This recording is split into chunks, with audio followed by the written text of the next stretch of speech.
Ash and Asphalt. Chapter 1.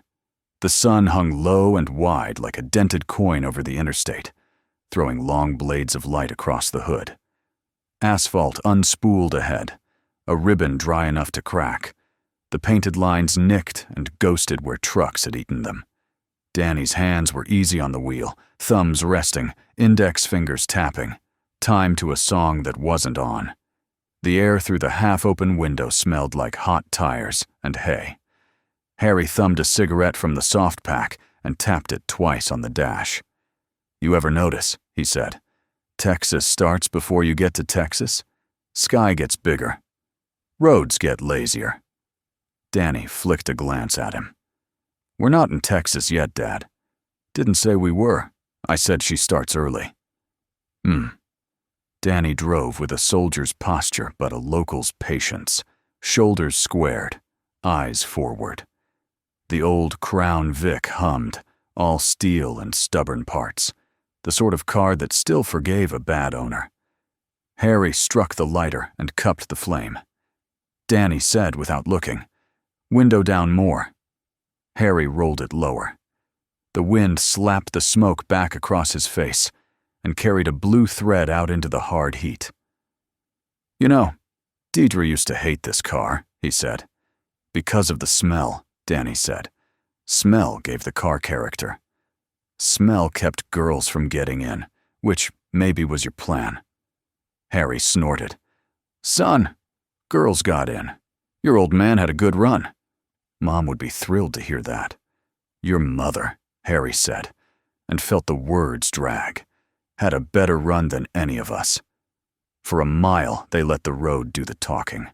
A convoy of cattle trucks came from the other side, the animals packed in shadows, eyes round as coins. The last truck shook the sedan in its wake, a bass thump that ticked something loose in the dash. The glove box buzzed. Danny reached out, pressed it quiet. "We'll grease that when we stop," he said. Harry took a long pull and settled the cigarette in the notch of the cracked ashtray. He watched the horizon, where heat made the distant fence posts quiver like reeds. "We got that spare belt?" "In the trunk," Danny said.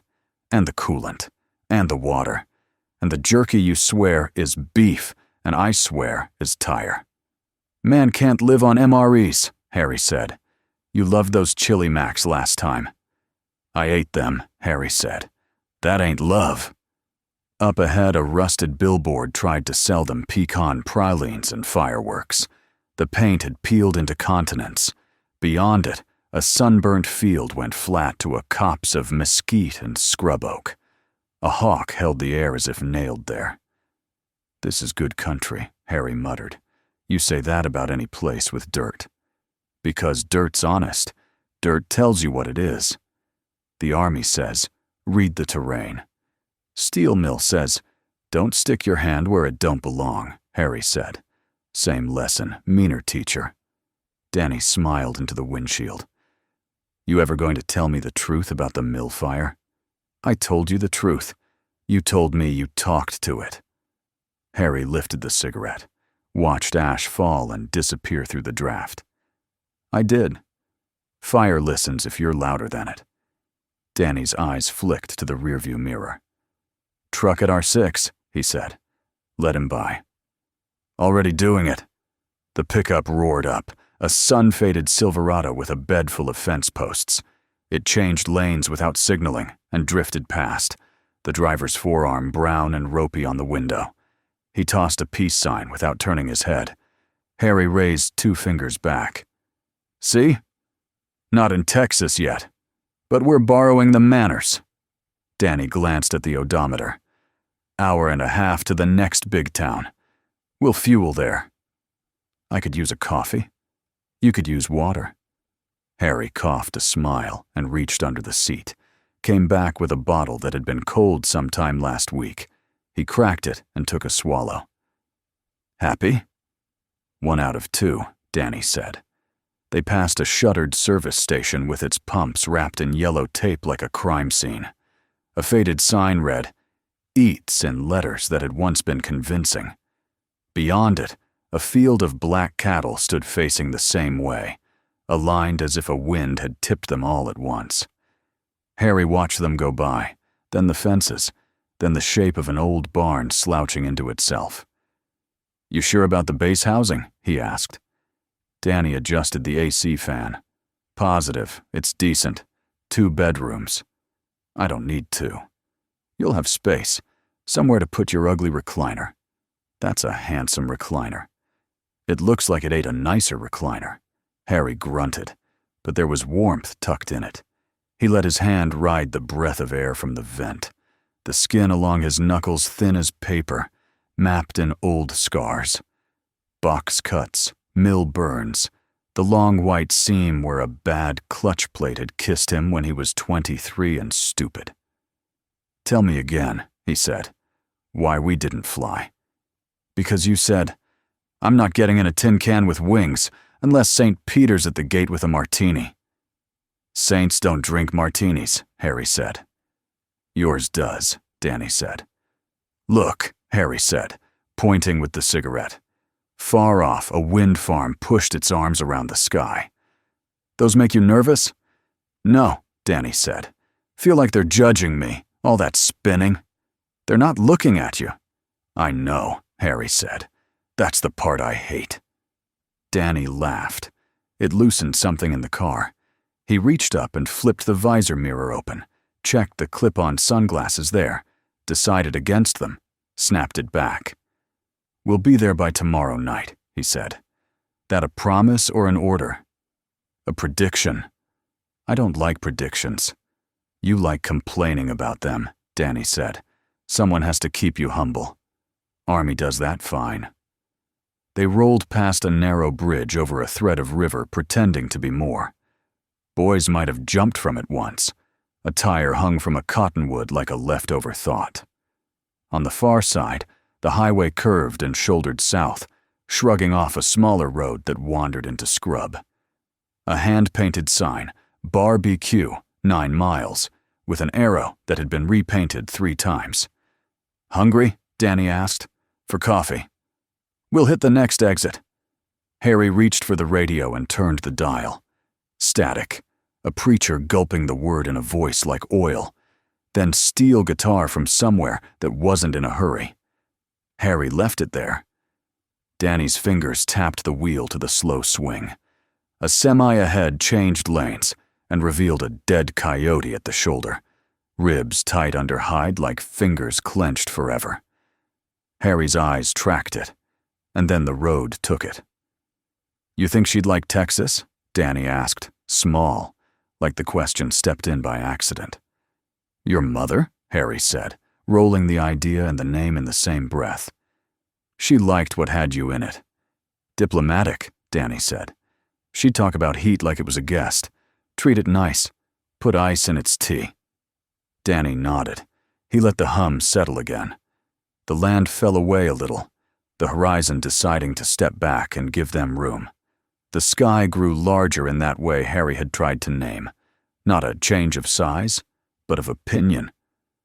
"Pull over at that mile marker," Harry said suddenly. "You gotta pee?" "I gotta smoke without you staring holes in me." "You're already smoking." "Then I gotta stretch my back." Danny checked his mirror and eased into the right lane. "We'll do the next rest stop. 2 miles. 2 miles is a lifetime." 2 miles is 2 miles, Danny said, but the corner of his mouth pulled up where Harry could see it. The rest stop was a concrete island with an aluminum awning and a vending machine that looked like it had given up on hope back in the 90s.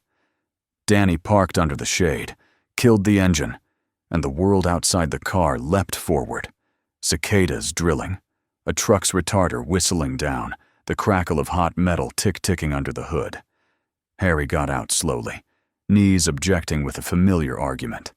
He straightened, pinched the small of his back, and breathed like the air owed him money. Danny came around the front, rolled his shoulders, looked at the tires, crouched to check the sidewalls with practiced eyes. "You know," Harry said, "when you were little, you ran from car to car at these places, tried the doors, like a tiny thief. I remember you yelling, Danny said, and then buying me a Twinkie. Bribes work. Worked on you, too. Harry smirked and walked to the edge of the concrete where the scrub began. A grasshopper sprung and landed with jerky arrogance, flexed its engine legs. The wind had a little grit in it now, a taste like old pennies. On the horizon, a bruise of cloud stacked itself slow and tall. Danny followed Harry's gaze. Storm building, he said. Let it, Harry said. He flicked ash, then stamped the butt clean and dry with the heel of his boot. Coffee now? Coffee now, Danny said. Back in the car, the seats had kept the heat like a grudge. Danny fired the engine. The starter stayed on a hair longer than usual, a sour note, then caught. Both men paused for half a heartbeat, listening to the idle. Danny's eyes cut to Harry's. Harry said nothing, only reached for the map he refused to throw out and folded it wrong on purpose. Danny put them back on the highway, signal on, merge clean. The sedan picked up speed. The sun slid a little lower. The road glared a little harder, and somewhere out there, the storm made up its mind. Chapter 1. Continued. The storm had not yet caught them, but it was pacing. The clouds rode their flank in the distance, dark horses gathering, flashes stitched in their bellies. The road, meanwhile, stretched lean and endless, hot wind combing its back. Harry cracked the window again and lit a fresh cigarette, ignoring the side-eye from his son. You ever think about quitting that? Danny asked. I quit 3 times already, Harry said. You mean you ran out 3 times? Same principle. Willpower's just timing. Danny shook his head, a small laugh under his breath. Your lungs are shot, Dad. You cough like a diesel with bad plugs. Diesel runs longer than gasoline. Harry blew smoke slow, like punctuation. Besides, body's already rented. I'm just trying not to waste the deposit. Danny let the joke pass, though his jaw set. He tapped the wheel with 2 fingers, a steady rhythm. I worry about you. You don't say it, but I know your hip hurts like hell. Harry shifted in the seat, stubborn spine straight. Hips fine. You limp.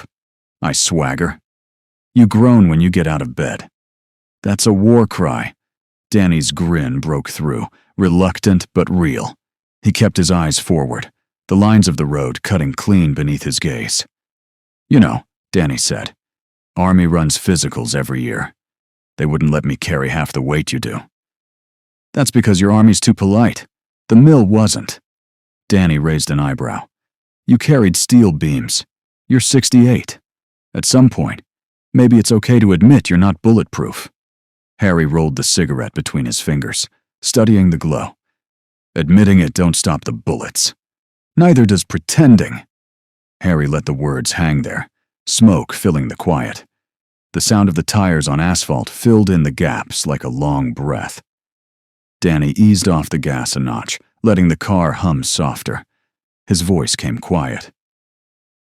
That's why I wanted you to come with me. I don't like the thought of you alone in that house, dragging yourself up those stairs every night. Harry squinted at the horizon, eyes wet from smoke or something else. House raised me as much as your grandma did. Don't see the sense in abandoning it. It's a house, Dad, Danny said.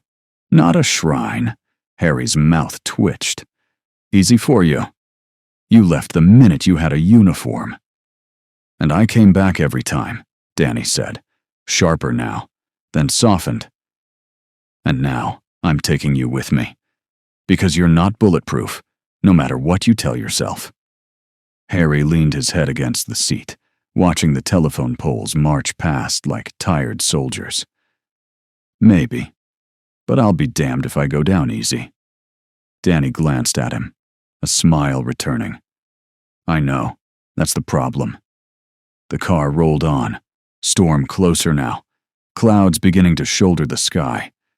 The storm was climbing higher, swollen and slow, but still hanging back like a dog not yet called. The light ahead smeared bronze across the road, the kind of color that made everything feel half burnt. Danny leaned forward in the seat, posture rigid as if he were at parade rest even in a car, while Harry sprawled in the passenger side, smoke curling from his hand, one boot hooked lazy on the floor mat. "Tell me something," Harry said, voice gravel dragged across a steel plate. Danny shifted a glance. "What's that?" "When you were over there, Afghanistan, what did you do when the day ended? Besides not get shot?" Danny's mouth pulled into a line. He let the silence run a half-mile before answering. "Depends on the day. Some nights you're wired, can't sleep, so you clean your rifle until the bolt feels like butter. Some nights, you're too tired to even take your boots off. Just lay down and pray nothing wakes you." Harry nodded slow. "You see a lot." Danny's knuckles tightened on the wheel. "Enough." "That's not an answer. That's the only answer you'll get." Harry studied him through the smoke. His boy's jaw worked like a press, grinding things it couldn't spit out. "You ever dream about it?" "Sometimes." Harry flicked ash out the window. "Mill had its own kind of war. Fire don't care if you're tired. Steel don't care if you're sober. Men got cooked, crushed, cut in half by rolling stock. You learn to stop asking why it happens. Just patch what you can and bury the rest." Danny's voice dipped lower. "You still see it?" Harry tapped the side of his head. "Every time I close my eyes. Faces come back. Not the ones who lived, either." They rode the hum for a while, the storm muttering on the horizon. "You know what I hated most?" Danny said finally. Harry raised a brow. "The quiet. When it got too quiet, you knew it wasn't right. That's when you felt like the air was about to split open." Harry gave a half-smile, bitter. "Steel mill's the same. Silence meant something broke, or was about to." Danny exhaled through his nose, as if letting something heavy go. "Guess we worked the same job in different uniforms." Harry chuckled, though it wasn't light. "Except your uniform came with medals. Mine just smelled like sweat." Danny looked at him, steady, then back to the road. "Difference is, Dad, yours kept a roof over us. Doesn't need a medal." Harry didn't answer right away. He rolled down the window an inch more, letting the smoke whip out into the hot wind. His eyes tracked the telephone lines as they cut the sky into sections. Danny said, "That's why I'm not letting you stay up there alone. You already gave enough to a furnace." Harry turned to him, face lined like old oak. "Son, I don't belong in your world." Danny's jaw tightened. "You belong with me. That's the only world I care about." For a moment, nothing but the wheels and the storm chewing in the distance. Harry ground out his cigarette, pressed his thumb against the ashtray as if stamping a signature. Then, softer, "You sound like your mother when you say things like that." Danny's hands eased on the wheel, and for the first time in miles, he smiled without force. Chapter 1. Continue. Neon sputtered in the dusk like a bad memory. The sign read, "Eats," 2 letters fully lit, the others flickering half alive. The diner hunched close to the highway, aluminum siding dulled to gray. A Coke machine, sun-bleached to pink, standing guard out front. Danny eased the Crown Vic into the gravel lot. The storm's shoulder had caught up now, fat clouds smothering the sunset, the first hints of lightning flaring in the distance. Harry climbed out slow, knees barking, and stretched like a man unwinding a rusted hinge. "Place looks like a retirement home for grease traps," he muttered. "Better than gas station peanuts," Danny said, already heading for the door. Inside smelled of fryer oil, burnt coffee, and mop water. Cracked vinyl booths lined the windows, formica tables scarred with knife initials. A jukebox in the corner had been unplugged so long it looked embalmed. A couple of men sat hunched at the counter, ball caps low, talking low. One turned his head just enough to clock Danny's uniform shirt, tan, pressed, with the faded patch still stitched above the pocket. His eyes lingered, then cut away too quick. Harry noticed. He always noticed. They took a booth by the window. Harry slid in with a grunt. Danny sat across, stretching his shoulders like he couldn't shake the miles off. A waitress shuffled over, notepad limp in her hand. She was older, hair gone wiry under a visor, lines around her mouth set by years of tight smiles. "What'll it be?" she asked, pen already hovering. "Coffee," Harry said. "Strong as you got." "Water for him, too," Danny added. The waitress flicked her eyes between them, wrote nothing, and asked Danny, "Food?" "Burger," Danny said. "Whatever's quick." "Fries?" "Sure." She nodded and turned, sneakers squeaking across the tile. Harry leaned back, arms crossing his chest. His eyes went to the counter. The two men weren't talking now, just staring at their cups like the bottom had secrets. "Friendly," Harry said under his breath. "Small towns," Danny replied. "They stare at anyone in uniform." "They're not staring like that." Danny let it drop, but his jaw set. The waitress returned with Harry's coffee, set it down without a word. He lifted the mug, blew across the black surface, and took a sip. His face twisted. "Jesus," he said. "That's not coffee. That's punishment." The waitress's mouth curled faintly as she walked away. Danny's eyes followed her a beat too long. "She's tired," he said finally. "They all look tired," Harry muttered. He took another sip anyway. Maybe tired of something bigger than pouring coffee. The countermen got up, coins clinking, and left without finishing their drinks. The bell over the door gave a small, final ring. Harry watched them cross the lot through the window. Their truck door slammed.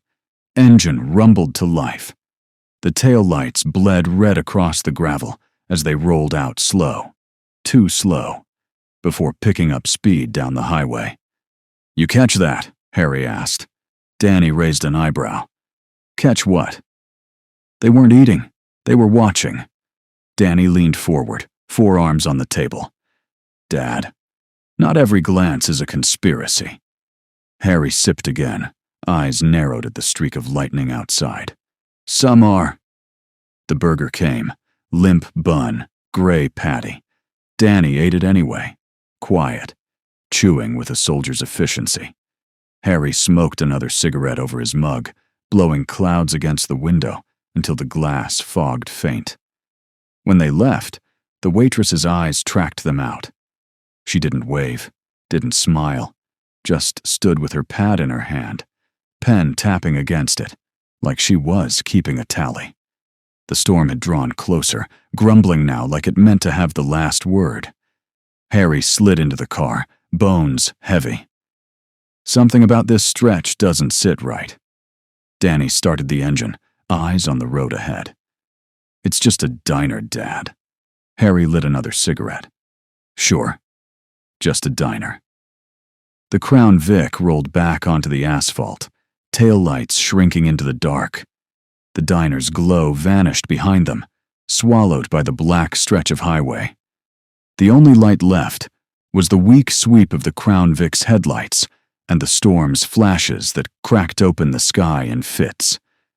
The road hummed, steady but low, a drone that felt like it belonged to the bones of the car more than the asphalt.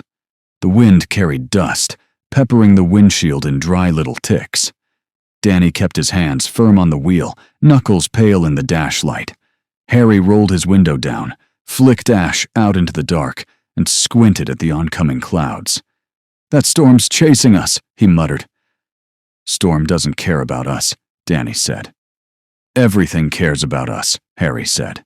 He sucked in smoke, exhaled slow. "Some things just don't show it till they hit you."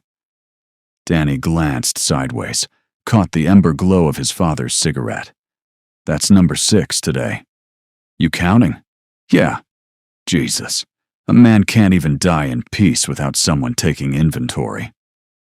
Danny didn't smile. "It's not peace you're buying. It's time you're burning." Harry stubbed it out on the ashtray. Hard enough, the sound cracked sharp in the quiet. He left the butt sitting there like an accusation. They drove on. A green sign slid by. Rest area, 18 miles. Next services, 47. The wind gusted, shoved the car half a foot sideways. Danny corrected without blinking. His jaw was tight. "Hear that rattle?" he asked. Harry cocked his head. For a second, all he heard was the storm rumbling in the distance. Then it came. Metallic. Faint. A loose part somewhere in the engine bay. "Sounds like a heat shield," Harry said. "Or worse," Danny muttered. He eased the gas back a hair. The car shivered as it climbed a slight grade, headlights flashing across a field of dead sunflowers, their black heads bent in unison like mourners. Harry watched them disappear into the rear view. "You ever notice how things lean before they fall?" Danny didn't answer. His eyes stayed pinned to the road, to the dark line that never ended. Another flash of lightning lit the horizon. For a split second, the road seemed empty of everything but them. No other cars, no houses, just asphalt carving through nowhere. Harry lit another cigarette anyway, slow and deliberate, like an act of defiance. Danny's voice was flat. "I thought we agreed." "We didn't agree. You suggested. I declined." "You're gonna out-stubborn yourself into the ground." Harry drew in smoke, held it, let it out with a sigh. "Then at least I'll get there on my terms." The rattle came again, louder this time, and the car lurched just enough to make Danny's hand tighten on the wheel. Harry smirked, though there wasn't humor in it. "Feels like the car's got the same attitude I do." Danny didn't answer. He stared into the storm ahead, where the sky was opening wider, black clouds stacked like mountains waiting to fall. The Crown Vic kept rolling, but something in its bones had begun to give. Chapter 2. The storm had closed the distance. It wasn't chasing anymore. It was here. The horizon boiled, clouds swollen black-blue, lightning crawling sideways like veins of fire. Thunder rolled a second later, low and long, pressing on the roof of the car. Danny kept his eyes forward, jaw tight. The rattle in the engine bay had become a rhythm now, a loose metal prayer clanking along with the tires. Harry tapped the dash with his knuckle. "Hear that? That's not a rattle anymore. That's a confession." "Keep your window up," Danny said, voice flat. "Rain's about to start." "I'm telling you." The car lurched.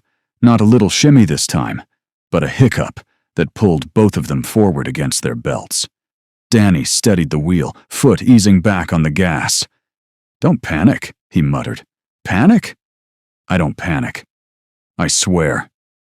Harry braced a hand against the dash. "I curse, that's different." The Crown Vic shuddered again, headlights dimming like tired eyes. The engine coughed, coughed again. "Son of a..." Harry slapped the dash. Danny was calm, almost too calm, shifting into neutral, then back. "Come on," he said under his breath, as if coaxing a stubborn mule. "Come on." Another lurch. The speed bled away, the hum of rubber on asphalt fading until it was just the storm and the dry clack of the hazard lights Danny thumbed on. The car rolled to the shoulder and stopped dead. The engine wheezed once more, then quit like it had finally given up. Silence, except for the storm and the clicking hazards. The smell of hot metal seeped up through the vents, bitter and sharp. Harry exhaled through his nose, a sound like steam escaping a pipe. Beautiful. We made it how many states without breaking down, and now, it decides to die. Danny leaned back, unclipped his belt. His voice stayed even. "Stay calm. It's just a car." "Just a car?" Harry barked a laugh, sharp and humorless. "We're sitting on the ass end of nowhere. No houses, no gas station, no nothing. Storm over our heads. And you tell me it's just a car?" Danny popped the hood release. "Better than a blown tire at 80. Sit tight." He stepped out into the wind, door banging shut behind him. Harry stayed inside, muttering to himself, smoke curling from the cigarette he lit off the car lighter. Through the windshield, lightning framed Danny's figure at the front of the car. Hood up, face caught in harsh flashes as he leaned over the engine bay. Thunder cracked overhead, rattling the windows. Harry flinched, then forced his shoulders square against the seat. Danny came back after a minute, rain speckling his uniform shirt. He slid in, closed the door, and shook his head once. Alternator's gone. Battery's drained. She's not going anywhere. Harry ground his cigarette harder into the ashtray. Figures. Damn thing was purring this morning. Machines don't warn you politely. Danny checked his watch, then the empty road behind them, then ahead. The dark swallowed both directions. Closest town can't be far. I'll walk it. Harry turned on him, eyes sharp. The hell you will. Danny's jaw flexed, but he didn't answer yet. The storm growled again, closer this time, as if waiting for the argument to land. Rain tapped the windshield in uneven strokes, fat drops blown sideways by the wind. The wipers squealed once before Danny cut them off, pointless without the engine running. I'll walk, Danny said again, voice calm but carrying weight now. Nearest town can't be more than 10-12 miles. 2-3 hours tops. Harry twisted in the seat, his bad hip protesting. Are you out of your goddamn mind? You don't know what's out there? Could be 50 miles. Could be nothing but dead road and tumbleweeds. Danny leaned forward, elbows on the wheel, eyes set on the black ribbon ahead. I know this much. Sitting here doesn't get us anywhere. We're burning time, and that storm's not slowing down. Harry jabbed a finger at him. You don't just leave your old man on the side of the road like a broken jackstand. That's rule one of life. Danny's mouth tugged at one corner. Pretty sure rule one is survival. Survival is staying put. Harry's voice rose, raw at the edges. Somebody will come by. A trucker, somebody headed home from a shift. We flag 'em down, get a tow. Easy as that. Danny turned, face half lit by lightning. His eyes were steady. Dad, when's the last time you saw another car? Harry opened his mouth, closed it, lit a cigarette with sharp fingers. Doesn't matter. It does. Nobody's coming, not tonight. Danny's tone didn't shift. Soldier calm, the kind that made Harry's temper flare hotter. You think just because you wore a uniform, you're the only one who knows how to keep a man alive? I've been in tighter spots than this. Danny's jaw flexed, and I respect that. But this one's on me. You stay with the car. Harry let out a bitter laugh, smoke curling from his nose. Oh, so now I'm cargo. You're my father, Danny said, voice low but sharp. That means you don't risk what you don't have to. I do the walking. You wait here. The words hit Harry like a hammer, not because of what they said, but how they were said. An order wrapped in concern. He stared at his boy, at the strong lines in his face, the steadiness of his hands. For a flicker, he saw the kid who used to run around their kitchen barefoot with jam on his chin. Then he saw the soldier. Danny reached into the glove box, pulled out the heavy flashlight, checked the beam, then clicked it off. He tucked it under his arm. Harry ground his cigarette into the tray, sparks hissing. You walk off, and you leave me stranded. I swear to Christ I'll come dragging after you. Danny's hand rested on the door handle. His mouth curved, just a little. I know you will. He opened the door. Wind shoved it wide, rain spraying in. Harry flinched against the cold. Stay inside. Lock the doors, Danny said.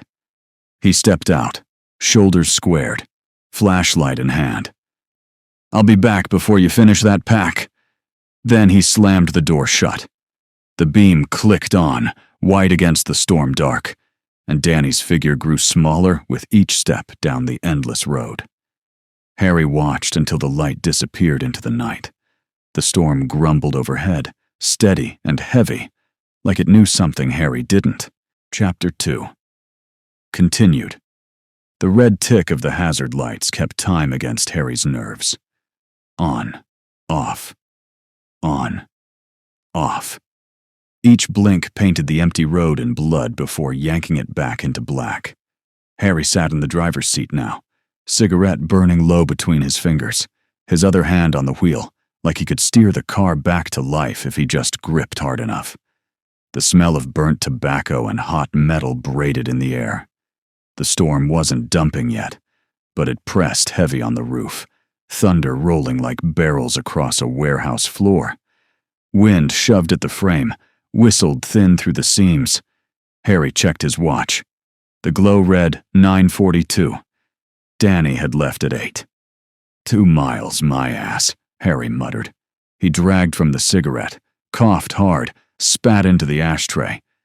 Kid thinks he's John Wayne. The silence between the thunder was worse than the thunder itself. It let the night crawl in, distant yips of coyotes, the skitter of something across gravel, the hollow whine of power lines overhead. Every sound was sharper, meaner. Harry cracked the window and listened. Nothing human. No footsteps. No flashlight glow. Just rain spitting harder now, tapping the hood like impatient fingers. He lit another cigarette, checked the watch again. 10:11. The glow of the hazards was beginning to feel like a pulse.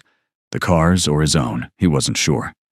He rubbed his hip, cursed the ache that never went away. Swagger.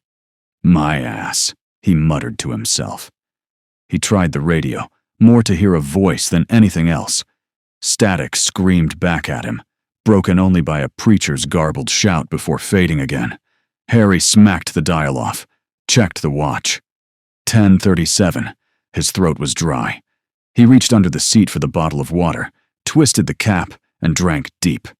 The taste was warm plastic. He stared at the windshield, where rain streaked under each flash of lightning. For a moment, just a moment, he thought he saw a shape move out there on the shoulder. He froze, cigarette halfway to his lips. Then it was gone, washed into the dark. Harry's jaw tightened. He dragged hard, blew smoke at the glass until it fogged over. 11:04, still no Danny. Harry crushed the butt in the tray, shoved the door open. Wind hit him like a shove. The rain was steady now, not a downpour, but enough to sting his face.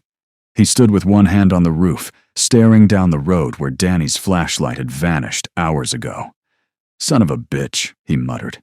He shut the door, checked the trunk latch with fumbling fingers. Still locked. The old shotgun was inside, along with the tools. He left it. For now. Grabbing his cane from the back seat, he squared his shoulders against the storm. His hip screamed, but he ignored it. If the boy can walk it, Harry growled under his breath, so can I.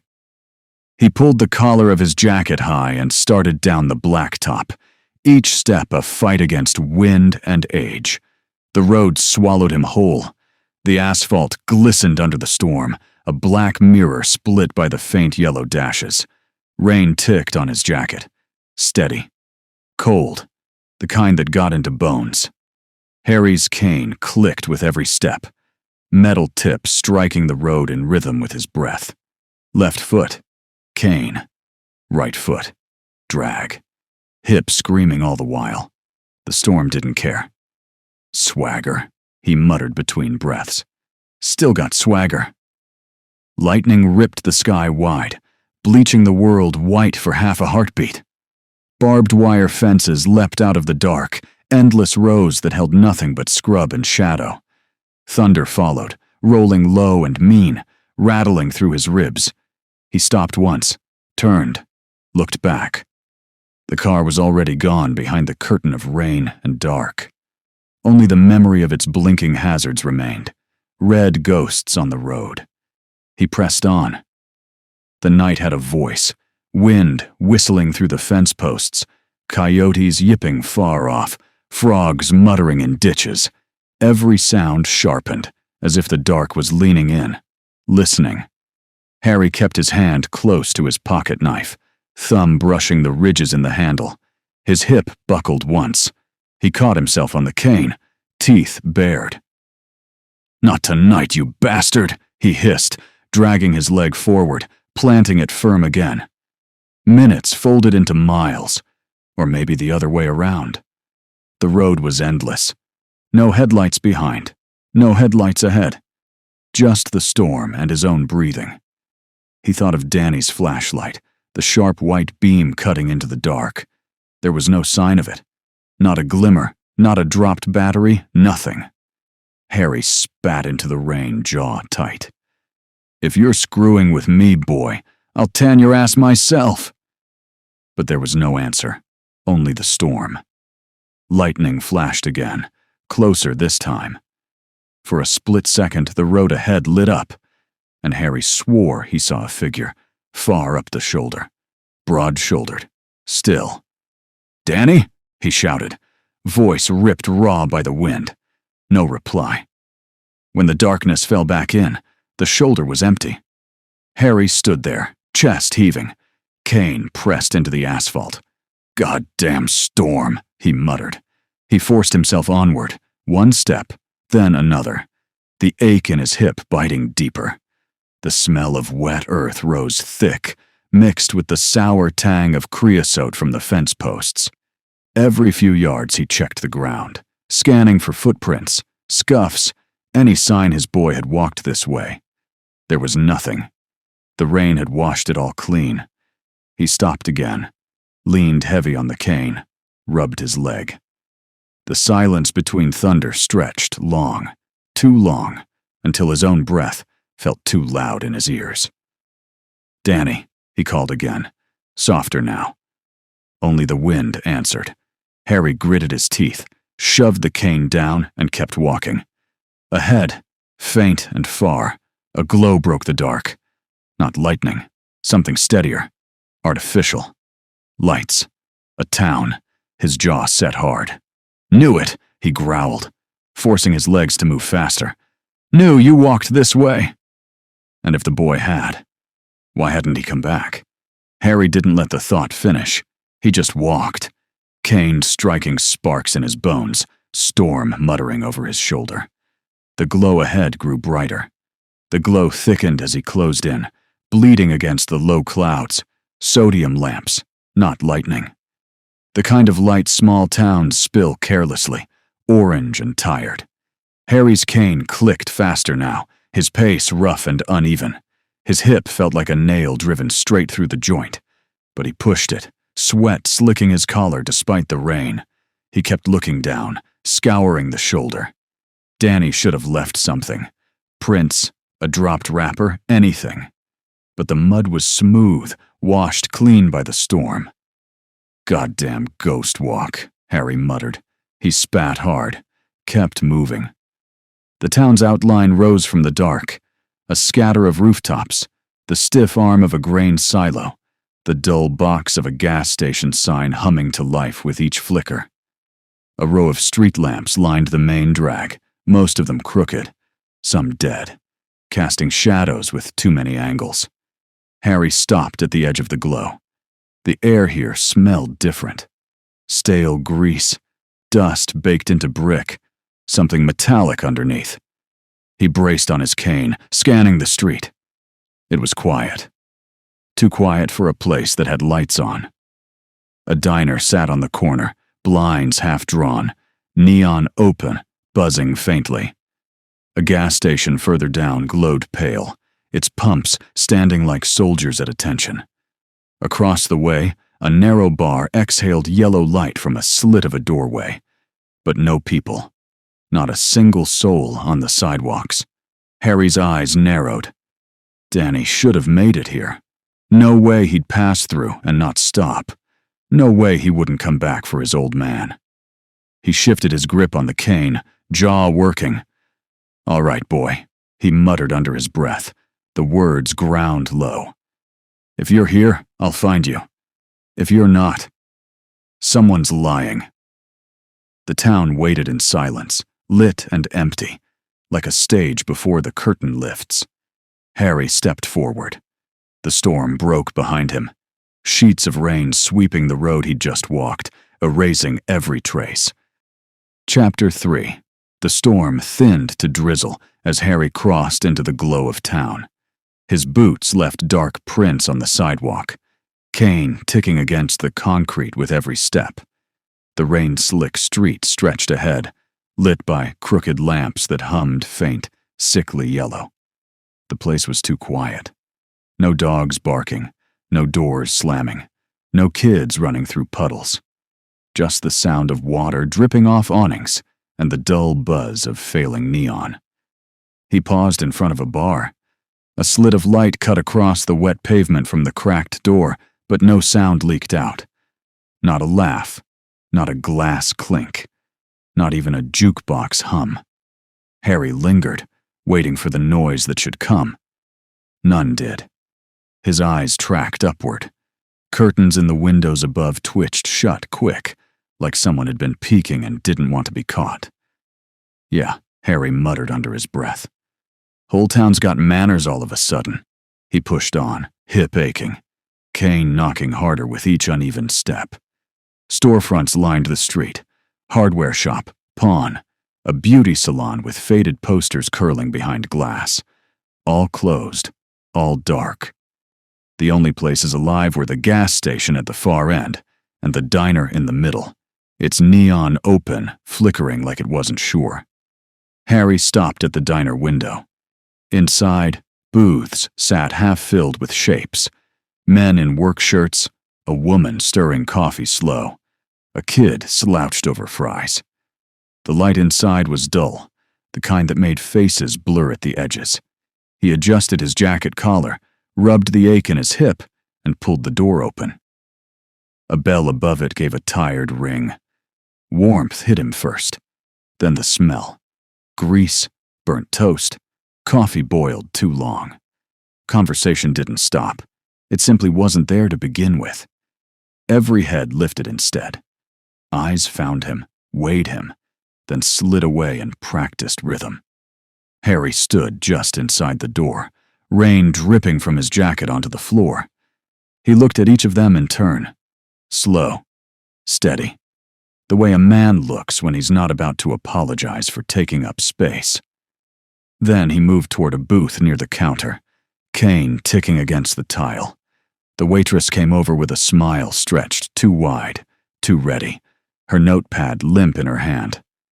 "Coffee?" she asked, like it was the only word she'd been taught.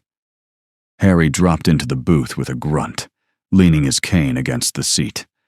His eyes flicked around once more, landing on a farmer type at the counter who was pretending too hard to be interested in his plate. "Coffee," Harry said. His voice carried heavier than the room seemed to like. "And maybe some answers." The waitress's smile faltered, just a hair. The waitress poured the coffee without asking about cream or sugar. Black, steaming, the kind that smelled like it had been cooking since morning. She slid the cup in front of Harry, pinion hovering above her pad. "You hungry?" she asked. Harry wrapped his fingers around the mug, feeling the heat bite into his calluses. He didn't sip. He just stared at her over the rim. "Seen a soldier come through here?" The question was blunt enough that the counter man froze with his fork halfway to his mouth. The waitress's pen tapped once, sharp against the pad. "Can't say I have." Harry's eyes narrowed. Young man, tall, army haircut, uniform shirt, walked in this direction. The man at the counter glanced up, then back down to his plate, chewing fast like he'd been caught doing something wrong.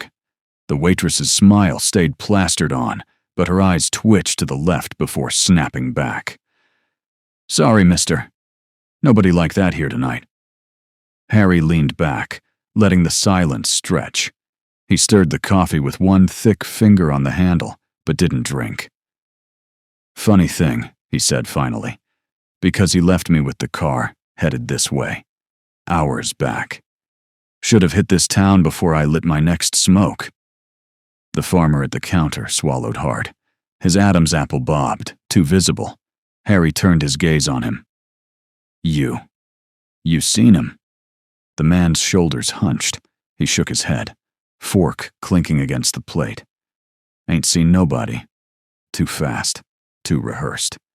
Harry let the silence ride again, heavier this time, until even the hum of the neon sign outside felt loud.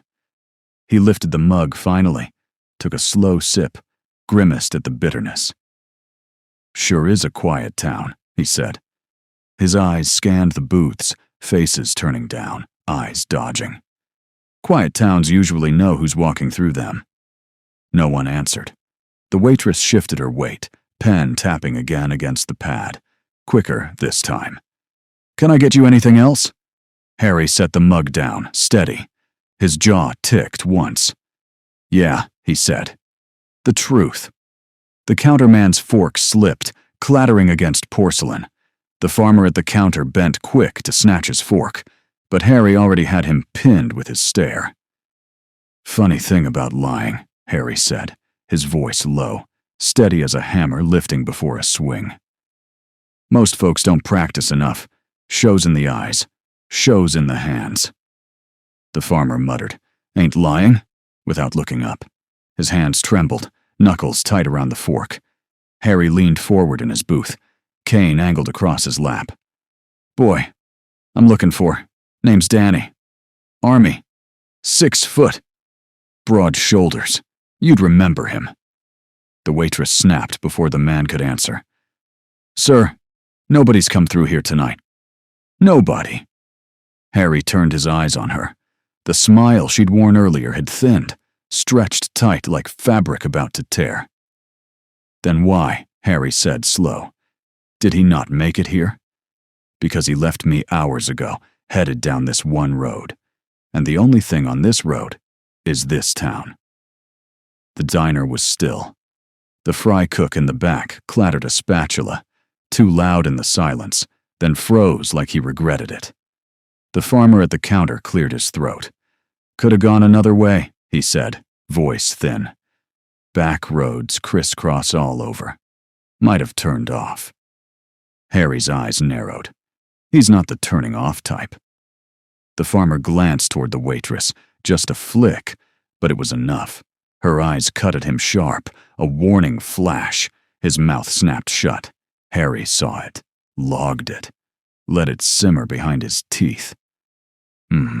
He muttered, leaning back, hand tapping his cane once against the floor. Seems like folks here talk too fast when they say nothing, and shut up quick when they know something. The waitress didn't blink. Coffee's on the house, she said, on account of the storm. Drink up? Then maybe best you get back to your car. Harry's jaw worked as he studied her. The others. The silence pressed tight around the room. He didn't reach for the mug. Instead, he sat there, the air around him heavier with each second, until the bell over the door chimed. The sound cut the tension like a knife. All heads turned at once.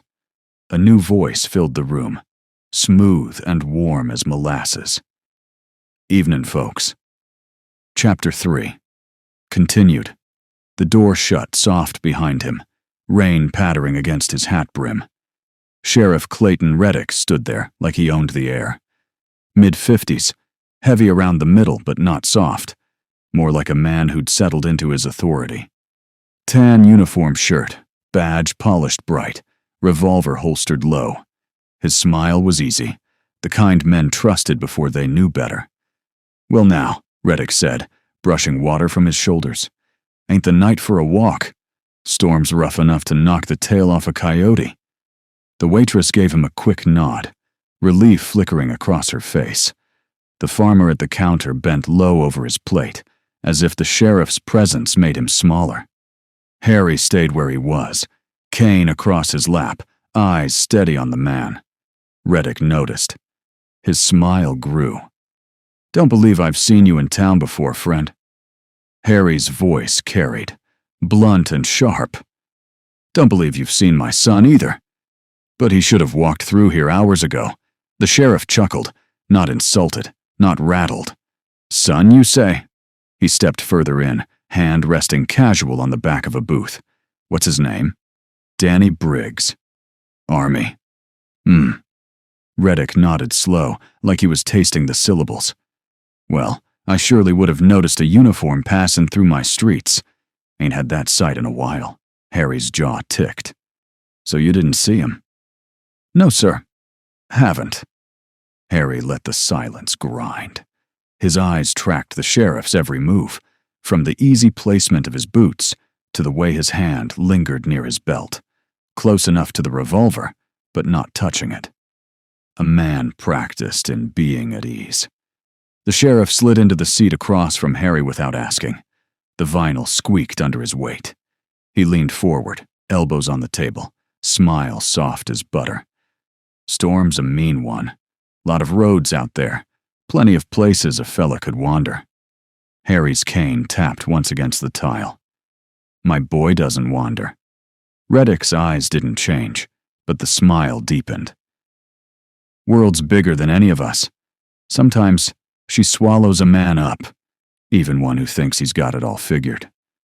Harry didn't blink. Then I'll dig her open till I spit him back out. The sheriff's chuckle was low, like he appreciated the fire. Friend, how about I drive you back to your car? Safer than limping down this road all night. Harry took a long breath, let it out through his nose. He hadn't touched the coffee. He wasn't planning to. You got a lot of friendly in you, Sheriff, Harry said. Question is, what's it covering? The diner's silence pressed tighter. The waitress shifted, eyes down. The farmer at the counter froze mid-bite. Reddick's smile never broke. Now, he said, soft as a lullaby. Ain't no cover. Just neighbors looking out for each other. You'll see. Harry didn't answer. His knuckles whitened against the cane. The sheriff rose, smoothed the front of his shirt, and gestured toward the door. Come on, friend. I'll see you safe. Harry stayed seated for a beat, watching him. Then he pushed himself up slow, hip aching, cane planted firm. He followed, though every step felt like a bet placed against his gut. The bell above the diner door jingled as Reddick held it open. The storm air rolled in, wet and heavy, carrying the smell of tar and ozone. Harry stepped through first, cane thumping the metal threshold, shoulders squared like he expected something to hit him from behind. The sheriff followed, boots steady, hat brim dripping rain. Ain't far, Reddick said, voice warm. We'll have you back at that car in no time. Harry stopped on the sidewalk. The town stretched quiet in both directions. Lamps buzzing, puddles shining amber under the light. But it wasn't empty. Behind curtains, shadows moved. A slat in the blinds across the street shifted, then froze. The bar's door cracked open an inch, then shut again. Eyes. Too many eyes. Watching without wanting to be seen. Harry grunted low. Funny. Place looks full enough once a man's back is turned. Reddick's smile widened, teeth bright in the lamplight. People here are cautious. Small towns don't trust quick. Harry turned his head, studying the sheriff in profile. Quick's not the problem. Lies are. The words hung there. Rain pattered on the brim of Reddick's hat, down the curve of his badge. He didn't flinch. Tell you what, he said softly. You trust me. I'll trust you. How's that sound? Harry's grip tightened on his cane. His hip throbbed, his chest felt heavy, but his eyes were sharp as a blade edge. Trust is earned, Sheriff. Don't buy it in bulk. For the first time, Reddick's smile twitched. Just a hair, just enough. Then it was back. You're a tough man. I like that. A cruiser sat parked at the curb, its white paint dulled with dust, single red light bar glinting under the drizzle. The sheriff opened the passenger door, a gentleman's gesture. After you, friend. Harry glanced once more at the diner window. The waitress stood there, framed by neon glow, her face pale, her hand still on the curtain like she hadn't let go. Her eyes met his for a flicker, then darted away. Harry lowered himself into the seat, cane across his lap, jaw clenched tight. As Reddick circled the hood to the driver's side, Harry muttered under his breath, barely audible over the rain. "Every one of you's lying through your teeth, and I'll pry every damn tooth out if I have to." The sheriff climbed in, smile still painted on, engine rumbling to life. The cruiser pulled away, taillights bleeding red into the rain-slick street, while the town watched from its hollow smiles and shuttered windows. Chapter 4. The cruiser rolled slow down the wet road, wipers beating a steady rhythm against the windshield. Rain drizzled harder now, making the beams of the headlights look short and tired. Sheriff Reddick drove like a man in no hurry, one hand loose on the wheel, the other resting near the shifter. His hat brim shadowed his eyes, but his smile stayed fixed, soft as butter. "Hell of a night," he said. "Storm like this. Folks usually tuck in early. Best not to be out if you can help it." Harry sat stiff in the passenger seat, cane across his lap like a weapon in waiting. His eyes stayed on the glass, watching the trees and fence posts blur by. "Didn't exactly plan it." "No, sir," Reddick said, nodding as though Harry had given him gospel. "Never does go how we plan. Life's a crooked road." Harry grunted. "Roads ain't crooked. People are." That earned him a chuckle, deep and easy. "You're not wrong." "So, Danny, was it? Your boy. Army fella. What outfit he with?" Harry's eyes slid to him, narrow. "Why?" "Just curious." The sheriff's voice stayed light, friendly. "Always nice to know who's protecting the flag on our behalf.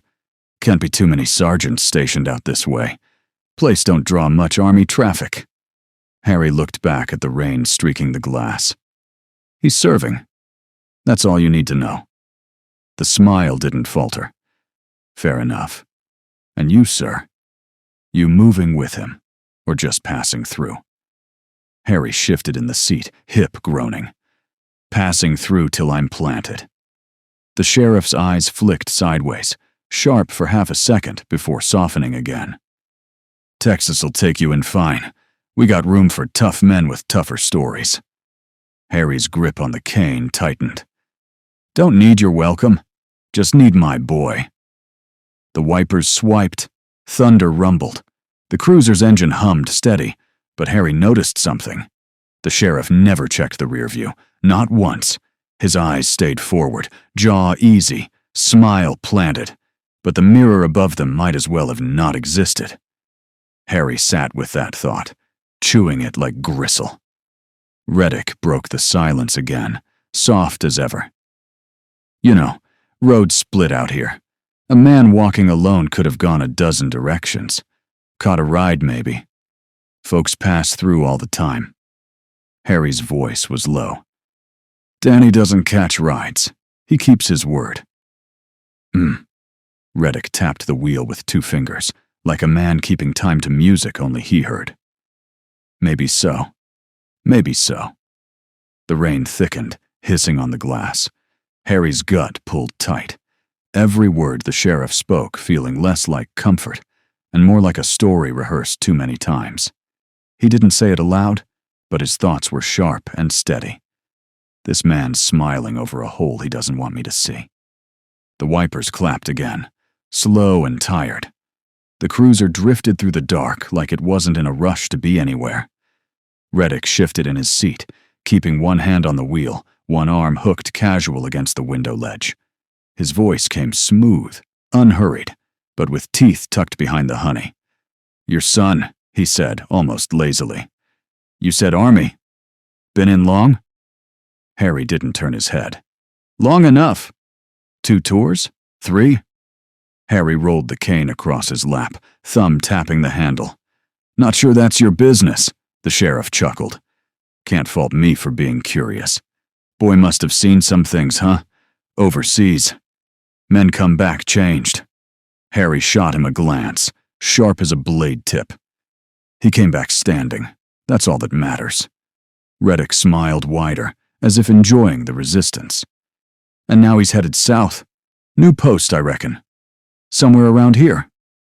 "Closer than you'd like," Harry said flat. The sheriff let that sit, then nodded like a teacher humoring a stubborn student. You're protective. That's good. Fathers should be.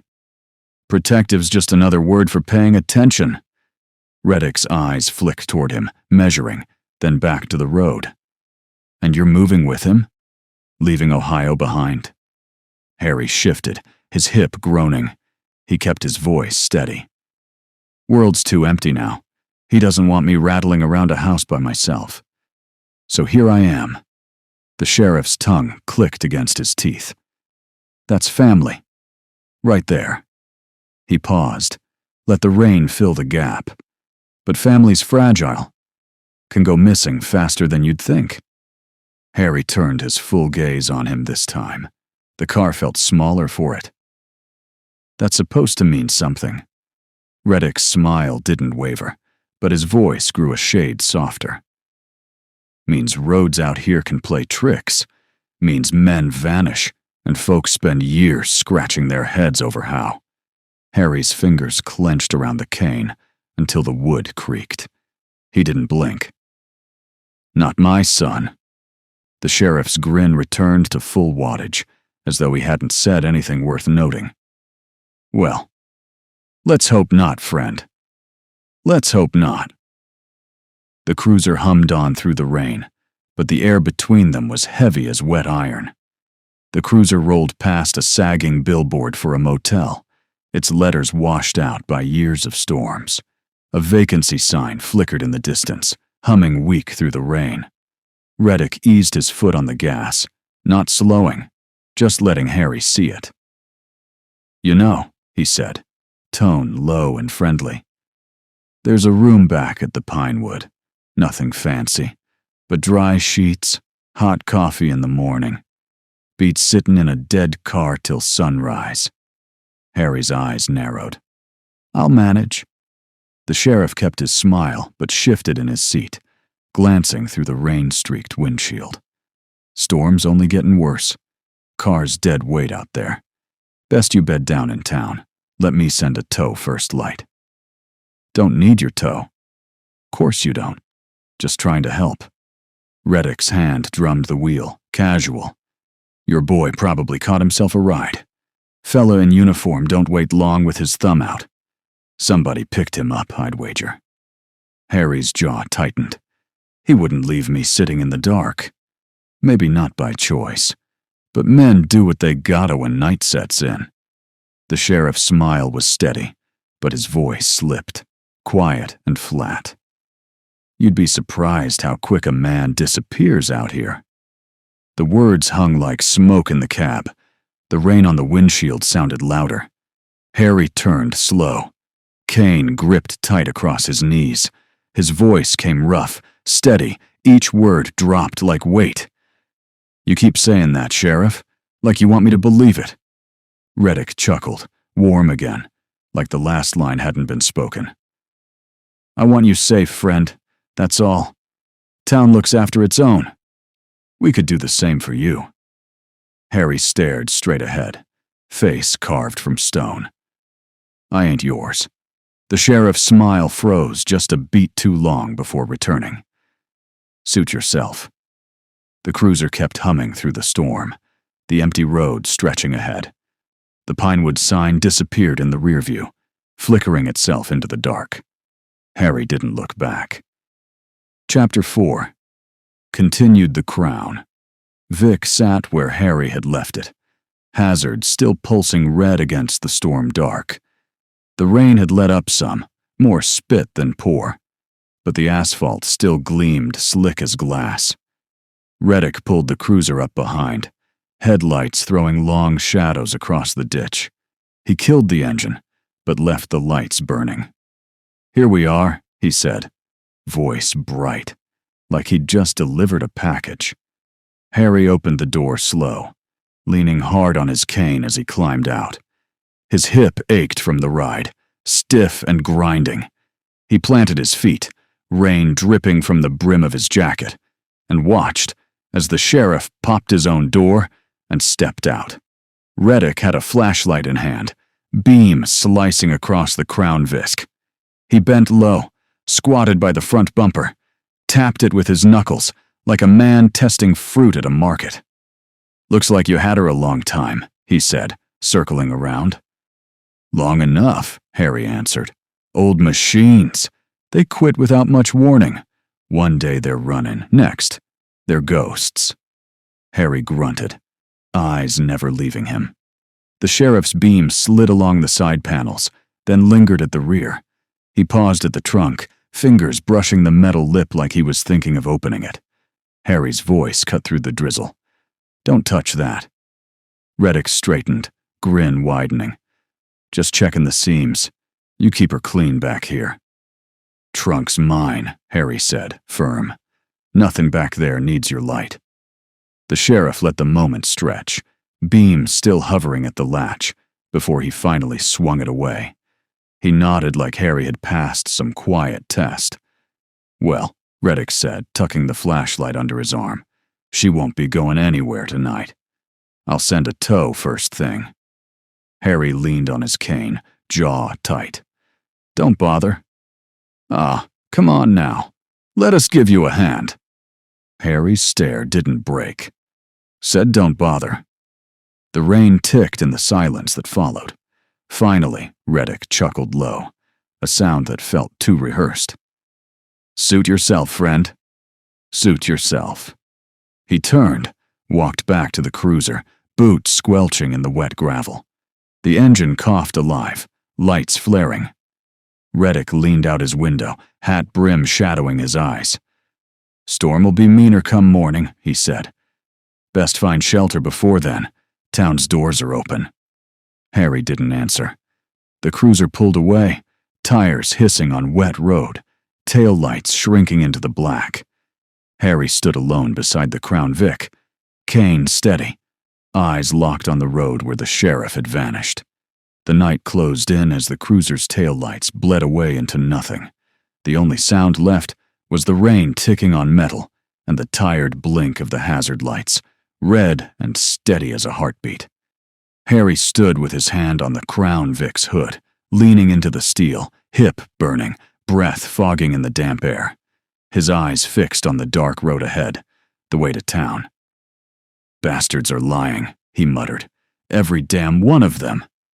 He pushed himself upright, cane biting into the asphalt, and limped around to the rear of the car. His hand found the trunk key in his jacket pocket, the teeth worn smooth by years of use. For a long second, he just stood there, head down, rain dripping off his nose. Then he slid the key in and turned. The trunk yawned open with a groan, hinges squealing. The smell of oil, canvas, and rust rose up to meet him. Inside lay the tools of a stubborn life, things too old to shine, too reliable to throw away. Harry reached first for the shotgun, a 12-gauge with blued steel dulled to gray. He checked the action, thumbed the worn stock, and felt something settle in his chest. Not peace, not calm, just certainty. Next came the crowbar, red paint flaked to nothing, edges scarred from decades of leverage. He hefted it, tested the weight in his hand. Still balanced, still true. Finally, he pulled out the hunting knife in its leather sheath. The handle fit his palm like it had grown there. He slid it onto his belt. Harry shut the trunk with a flat crack that echoed down the empty road. The hazards blinked against his face, painting him red. He leaned heavy on the cane, shotgun under one arm, crowbar in his grip. His hip throbbed, lungs burned, but his eyes were sharp, hard. "You took my boy," he said to the night, voice low, steady. "And now, I'm coming to take him back." He turned toward the glow on the horizon, the town, and started walking. Step cane. Step cane. Weapons heavy. Resolve heavier. The storm muttered above him, but it wasn't louder than what he carried inside. Chapter 5. The glow of the town grew larger with every step, orange bleeding through rain-slick air, humming against the storm clouds overhead. Harry's hip throbbed with every mile, but he didn't slow. Cane in one hand, crowbar hooked through the other, shotgun under his jacket where the outline bent his shape wide. He looked less like an old man now, and more like something that had crawled out of the storm. The first buildings came into view. Shuttered shops, a pawn with its neon closed sign still buzzing, a barber pole spinning lazy in the rain though the shop was dark. Curtains shifted in second-floor windows as he passed, then snapped shut quick, like eyelids afraid to be caught. Harry muttered through his teeth. "Go on, hide. I'll pull you out one by one." The street opened into the diner's block. Same flicker of neon, same tired blinds. But the air was different this time, charged. The silence wasn't passive anymore. It was waiting. Harry paused under a street lamp, breath steaming in the damp night. He scanned the shadows, doorways, alleys, parked trucks. Somewhere out there, boots scuffed against gravel. A cough echoed too long, too pointed, before cutting off. They knew he was back. Harry adjusted the weight of the shotgun under his coat, cane tip steady on the concrete. His reflection stared back at him in the diner's dark window. Rain's slick face, eyes hard, shoulders squared against the storm. He leaned closer, seeing his own ghost in the glass, and whispered, "All right, Danny. They got you tucked somewhere. Time to drag the truth out." The diner bell gave a faint ring as the door eased open from the inside. A man stepped out, broad-shouldered, uniform shirt with a deputy's star dull in the neon. His hand rested lazy on his holster, but his eyes weren't lazy at all. Harry stopped under the awning, rain dripping from the brim of his jacket. He tightened his grip on the cane, crowbar hanging low at his side. The deputy smiled thin. "Evening, old-timer. Sheriff said you ought to be resting by your car. This ain't the place for you tonight." Harry didn't answer. His jaw set, his eyes flat. The deputy's hand slid a little closer to the gun at his hip. "Now, I ain't looking for trouble. But you turn around right now. We won't have any. Understand?" Harry's breath came slow, steady. He took one more step closer to the diner door, cane ticking sharp against the tile. The deputy's smile vanished. His voice hardened. "I said..." Harry's hand shifted on the crowbar. The weight balanced like it belonged there.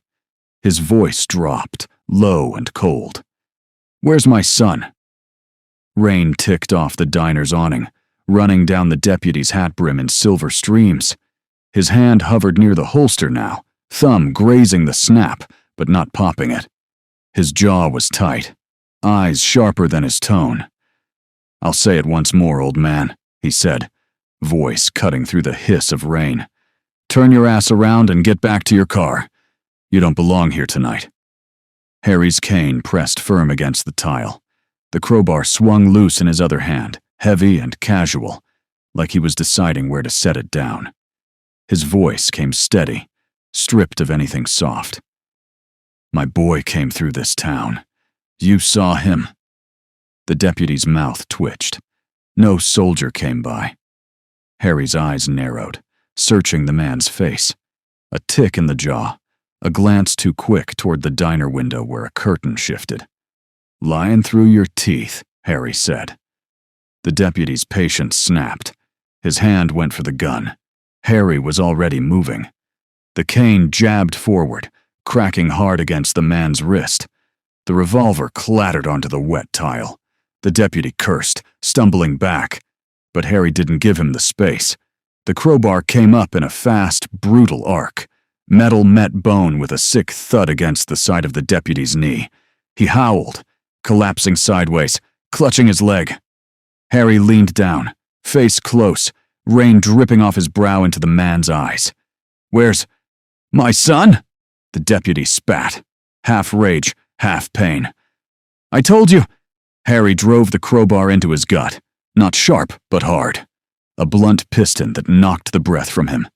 The man folded, gasping on the wet ground. Harry stepped back, chest heaving, crowbar hanging at his side. His hip screamed, but the fire in him drowned it out. The diner was silent. Through the glass, faces watched. Wide eyes, hands frozen halfway to mouths, no one moving. Harry pointed the crowbar at the nearest window. His voice cut through the night, rough and raw. "Anybody else want to lie to me?" The room behind the glass went still as stone. The deputy's groans faded behind him as Harry shoved through the diner door. The bell above it gave a weak jangle, drowned by the sound of boots striking wet tile. Inside, no one moved. The waitress stood rigid behind the counter, coffee pot trembling in her hand. A farmer at the counter stared into his plate, like if he didn't blink, he could disappear. A kid in the corner booth clutched his mother's sleeve, wide-eyed, silent. Harry dragged the crowbar across the counter. The metal screeched on Formica, sparks of sound that made everyone flinch. He planted the cane hard with the other hand, the rhythm of his limp echoing across the room. "My son walked through this town," he said, voice low, thick, dangerous, tall, army uniform. "Hours ago. And every last one of you sat here with your mouth shut when I asked." No one answered. The only sound was the drip of rain off his jacket onto the tile. Harry's face twisted. He raised the crowbar and brought it down flat on the counter. Plates jumped, coffee cups rattled. The waitress flinched back like she'd been struck herself. "Where is he?" Harry roared. The farmer at the counter stammered. I don't know what you're—" Harry slammed the crowbar down again, inches from the man's plate. Food scattered. The man jolted back, stool clattering to the floor. "You do know," Harry snarled, leaning across the counter, eyes burning. "Every one of you knows. You just don't want to be the first to say it." The door to the kitchen creaked. A fry cook peeked out, spatula in hand, then ducked back quick when Harry's eyes snapped toward him. Harry swung around, crowbar dripping grease from the counter. "You want me to tear this place apart piece by piece until you choke on the truth?" A young man in a booth near the back shifted suddenly, hand darting toward his jacket pocket. Harry's cane jabbed forward before the kid could pull anything free. The metal tip cracked into his sternum, driving the air out of him in a sharp wheeze. The kid doubled over, face smacking the table, groaning. Harry leaned heavy on the cane, crowbar raised again, his chest heaving. "Next man that lies," he growled. "I put down and leave for the crows." The room was frozen, every set of eyes wide and terrified. Nobody spoke. Nobody moved. Outside, thunder rolled low and long, rattling the windows, like the storm itself was listening. Chapter 5. Continued. The diner's silence followed him out as he shoved the door wide, bell jangling useless against the storm. The rain had slowed to a mist, the kind that clung instead of fell, wrapping the street in a greasy sheen. The deputy still lay on the tiles under the awning, clutching his gut, his knee twisted at a wrong angle. He groaned when Harry's shadow fell over him. Harry stooped, grunting with the effort, and grabbed a fistful of the man's shirt. "Up!" The deputy shook his head weak, muttering something Harry didn't bother hearing. He dragged him anyway, one-armed, cane in the other, shotgun hidden under his jacket, crowbar clanging against the ground. The deputy kicked once, feeble, but Harry hauled him into the middle of Main Street like he was hauling a sack of feed. He dropped him there in the rain, chest heaving, hand slick from the struggle. The man rolled onto his back, groaning, gasping at the sky. Harry turned slow, facing the row of storefronts. Curtains twitched. A light flicked off upstairs. The bar door cracked open an inch, then shut again. He raised the crowbar high and slammed it down on the pavement beside the deputy's head. The clang rang out, echoing down the street, louder than the thunder. "Listen up!" Harry roared, voice rolling down the block. "You got my son, I know it. You can lie till your teeth fall out, but I'll pull the truth from your throats one by one if I have to." The deputy groaned again, coughing blood into the gutter.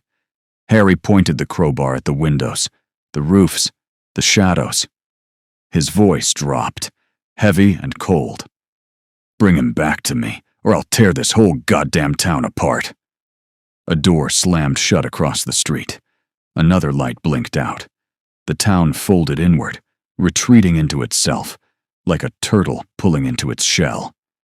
Harry stood in the rain, chest heaving, cane planted firm, crowbar gleaming under the streetlight. The deputy whimpered at his feet, a warning left breathing. "Your move," Harry muttered to the shadows. The town didn't answer, but the silence felt different now, tense, bristling, like every unseen pair of eyes was sharpening knives. The deputy's moans faded behind him as Harry moved down Main Street, cane ticking against the wet pavement, crowbar swinging low like a pendulum. His limp was heavy, but his pace was steady, driven by something hotter than pain. The town watched. He could feel it. Curtains shifted, shutters creaked, doors cracked, then closed quick. The silence wasn't passive anymore. It was tight, waiting, like the whole place was holding its breath. Harry stopped in front of the gas station. Fluorescent lights hummed overhead, too bright against the dark. A rack of dusty chip bags sagged in the window, untouched. No clerk behind the counter. No hum of a cooler. Just light without life. He lifted the crowbar, smashed the butt of it against the glass. The window spiderwebbed but held. The sound cracked through the night. "Danny!" he shouted into the empty streets, voice raw. "You hear me?" "I'm here." A door creaked open 2 buildings down. A figure stood in the shadows, thin, shoulders hunched, holding something that glinted in the lamplight. Harry squared his stance, shotgun shifting under his jacket. "You bring him out, or I come in and take him." The figure didn't answer, just stood there, then backed into the dark, door slamming shut. Harry's jaw clenched. He raised the crowbar again and drove it through the gas station window. The glass shattered inward, raining down on tile. He stepped through the frame, cane crunching on shards, and swept the shelves with one arm. Boxes and bottles clattered to the ground. He made noise on purpose, loud and violent, daring them to come. Back outside, the streetlights buzzed louder, the rain misting steady. Somewhere to his left, a voice whispered. Low, sharp, carrying just enough. "Old man's gonna get himself killed." Harry turned, scanning the alleys. "Then I'll drag him with me," he muttered, gripping the crowbar tighter. His cane struck sparks from the wet concrete as he walked on, storm gathering above, silence trembling around him. The hunt had started, and the town could only hide for so long. Chapter 6. The rain eased to a thin mist, leaving the street slick and shining under the crooked lamps. Harry limped down the center line, cane tapping steady, crowbar dragging sparks when it kissed the asphalt. The air smelled of oil and wet dust, sharp in his lungs. Then came the sound, a cruiser's engine rumble, slow and patient. Tires crunching on wet gravel. Headlights fanned wide across the storefronts, bleaching the shadows. The loudspeaker crackled, rough with static. "Now, friend," Sheriff Reddick's voice oozed from the speaker, warm as ever. "Let's all calm down a spell. No need for anybody else to get hurt." Harry stopped, shoulders squared, cane planted firm. His reflection shivered in the puddle at his feet, red from the diner's neon still flickering behind him. The sheriff's voice carried again, smoother this time. "You're scared? I get it. You lost your boy. But busting up our town won't bring him back." Harry's jaw clenched. "He's here!" The loudspeaker crackled. "Friend, that kind of talk." "Don't call me friend," Harry barked, voice raw enough to bounce off the buildings. Silence followed, brief, heavy. Then the engine revved, headlights shifting as the cruiser crept closer. Behind Harry, a door opened soft. A shadow slipped into an alley, rifle barrel catching the light for a heartbeat before vanishing into the dark. Another shape crossed between two parked trucks down the block. Harry's eyes cut to the movement. His gut nodded. They weren't just watching anymore. They were closing the circle. The loudspeaker hummed again. "Why don't you lay down that iron you're carrying and we'll talk it through like neighbors? Nobody wants to see an old man bleed out in the street." Harry tightened his grip on the crowbar. The cane tapped once against the wet asphalt, his answer. From the corner of his eye, he saw it. Another shadow, slipping closer through the pawn shop's side door. A second one mirrored it across the street. Wolves circling, masks of neighbors still clinging by a thread. Harry muttered under his breath, voice low and cold. "You sons of bitches picked the wrong old man." He shifted his stance, shotgun sliding free under his coat, rain beating on the worn steel. The net was closing. The cruiser's headlights glared down Main, bleaching Harry's outline in white. Reddick's voice hummed soft through the speaker, still coaxing, "Let's not make this messy, friend." Harry's ears weren't on him anymore. They were on the scuff of boots against wet gravel, the whisper of a rifle sling, the careful intake of breath from men who thought they were hunters. He pivoted toward the pawn shop, cane planted firm. Two figures slipped from the side door, rifles low, shoulders hunched. Young, fast, overconfident. They thought his age meant slow. Harry's shotgun came up from under his jacket like it had grown there. He didn't shoulder it, just swung it loose and fired from the hip. The blast split the night, buckshot tearing into the first man's leg. He screamed, collapsed against the wall, rifle clattering. The second man froze, wide-eyed, then charged, figuring the old bastard couldn't rack fast enough. Harry dropped the shotgun to his side, brought the cane up. The brass tip cracked against the man's jaw with a wet pop. Teeth sprayed, blood dark against the rain. The man staggered but didn't fall. He drew a pistol from his belt, fumbling, half blind with pain. Harry didn't give him the chance. The crowbar whipped in, hooking the gun hand, snapping it sideways with bone-cracking force. The pistol dropped. Harry caught it before it hit the pavement. The man went down, hard, writhing, holding his wrist, choking on blood. Harry stood over him, chest heaving, rain streaking down his lined face, shotgun dangling from one hand, crowbar in the other, pistol warm in his grip. The first man was crawling, leaving a smear of blood on the wet pavement. Harry stepped on his ankle, grinding his boot down until the man froze. "Where is he?" Harry barked. The man shook his head, teeth clenched in pain. Harry pressed harder. "Where?" The man gasped through the blood in his mouth. "Boone! Got him! Boone!" Harry's eyes narrowed. Boone. A name. A target. The man groaned, trying to roll away. Harry let him. He turned back toward the cruiser's glare, raising the pistol now in his hand. His voice carried down the street, rough and furious. "You hear that, Sheriff?" he roared. "I'm coming through your men one at a time until I get to Boone." The town answered with silence. Only the storm grumbled above, steady and patient, like it knew more blood was coming. The shotgun blast still echoed down Main when Harry turned toward the diner. Its neon open sign buzzed weak, sputtering pink and white, like it wasn't sure it had the right to glow anymore. Through the blinds, shadows moved. A few shapes ducked down, others froze stiff. They were watching him come. Harry didn't bother with the door. He walked straight up to the front window he'd already cracked earlier and swung the crowbar. The glass caved in with a shriek, shards spilling across the counter inside. The bell above the door jingled anyway when he kicked it open, cane clacking against the tile. The room froze.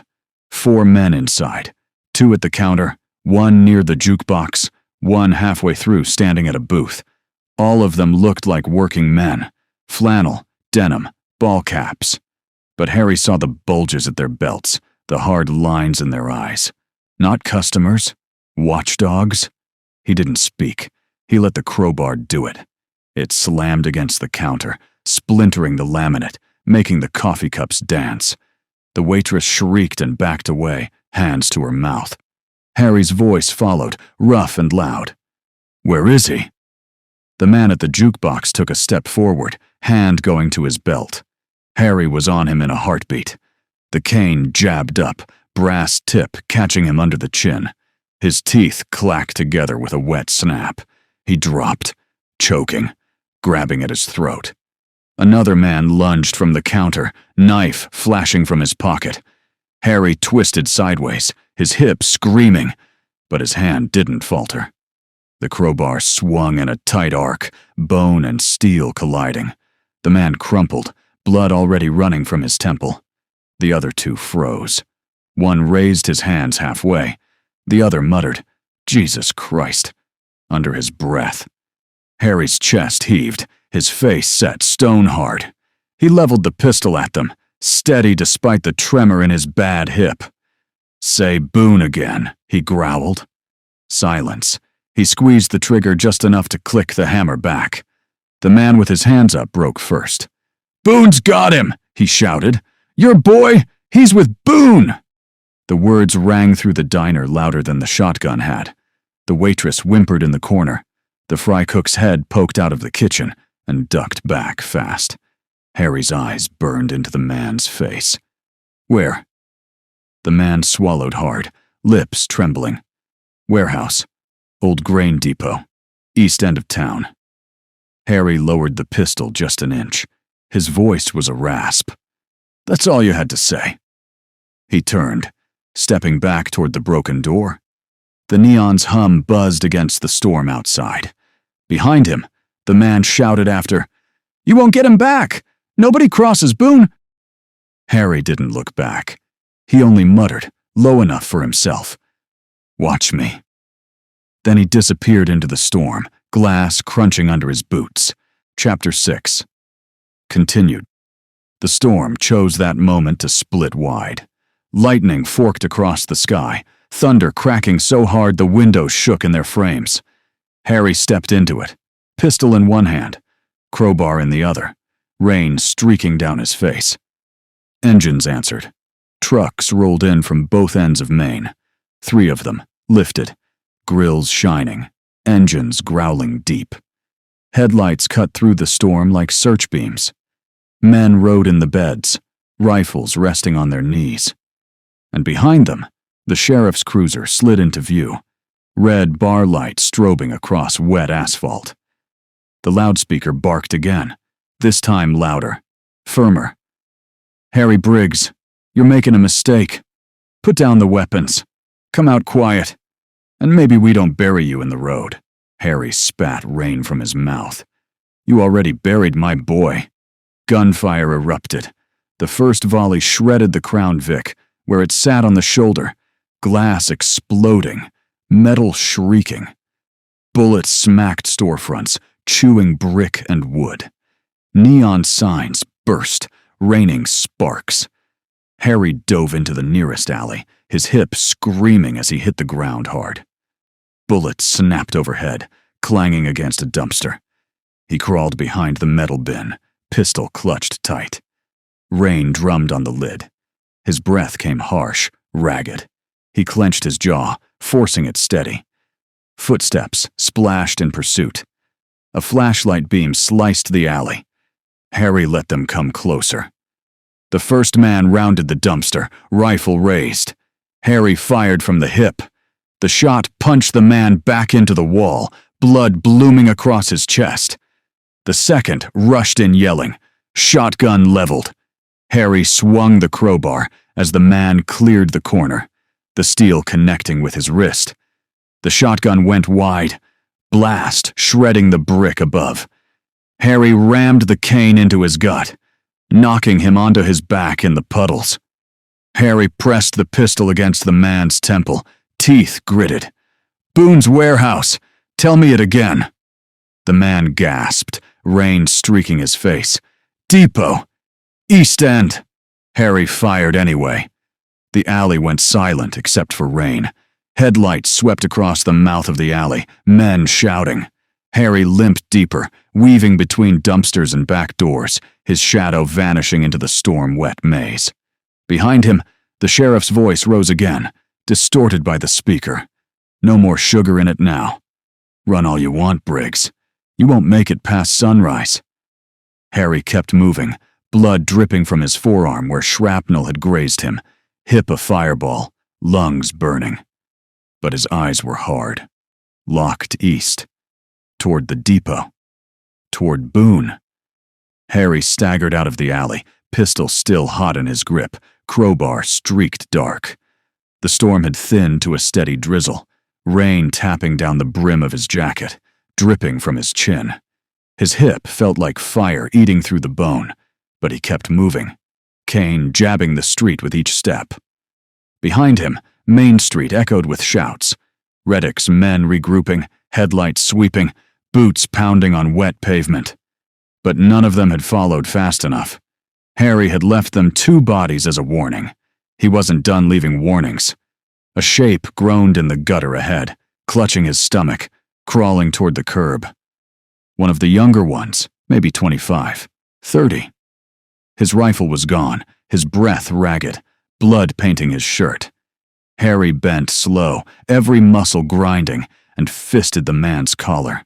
With a guttural growl, he hauled him up and slammed him against a brick wall. The man yelped, blood spraying his lips. Harry shoved the pistol under his jaw. "Say it clear." His voice was rough, shredded by rain and rage. "Where's my son?" The man's eyes darted, panicked. "Depot! Old grain depot! East end of town! Boone's place, I swear it!" Harry pressed harder with the barrel, close enough the man whimpered. "What's Boone want with him?" "I don't know." The words tumbled fast, desperate. "Orders were to bring him in. Keep him locked. Boone said he was useful. That's all I know, I swear to God." Harry's breath burned in his chest. He held the pistol steady, eyes locked on the trembling man's face. "If he's dead," his voice dropped to a rasp, lower than thunder, "I turn this whole goddamn town into ash." The man whimpered again, sobbing now. "Please, I told you what I know." Harry let him drop, body hitting the wet ground with a smack. He didn't look back as the man coughed blood into the gutter. He leaned against the wall, dragging in air like broken glass. His cane rattled as he planted it. His body screamed for rest, but the fire in him kept his legs moving. He spoke it out loud, to the rain, to the town, to himself. "Elias Boone, I'm coming, and when I'm done, you'll wish you'd never touched my blood." His voice echoed down the wet street, bouncing off the buildings like a curse. The storm rolled low again, distant, but steady, as if it had agreed. Harry limped east, weapons heavy in his hands toward the depot, toward Boone, toward Danny. Chapter 7. The town thinned to dirt and rust. The further east Harry limped. Storefronts gave way to warehouses, half-collapsed sheds, weeds pushing through cracked concrete. The storm had eased to a mist, clinging to the ground like smoke, muting the world in gray. Then the depot rose out of it, a hulk of steel and brick, silos towering like blackened chimneys. Windows gaped, broken teeth of glass still clinging to frames. Faded lettering stretched across the wall. Midland Grain Co., but most of it had peeled to ghosts. And yet, the place breathed. Floodlights glowed in patches, wires strung sloppy between poles. A truck idled near the loading dock, diesel fumes thick in the damp air. Another sat quiet with its tailgate down, crates stacked in the bed. Harry crouched behind a rusted oil drum, breath misting. Cane pressed against his knee.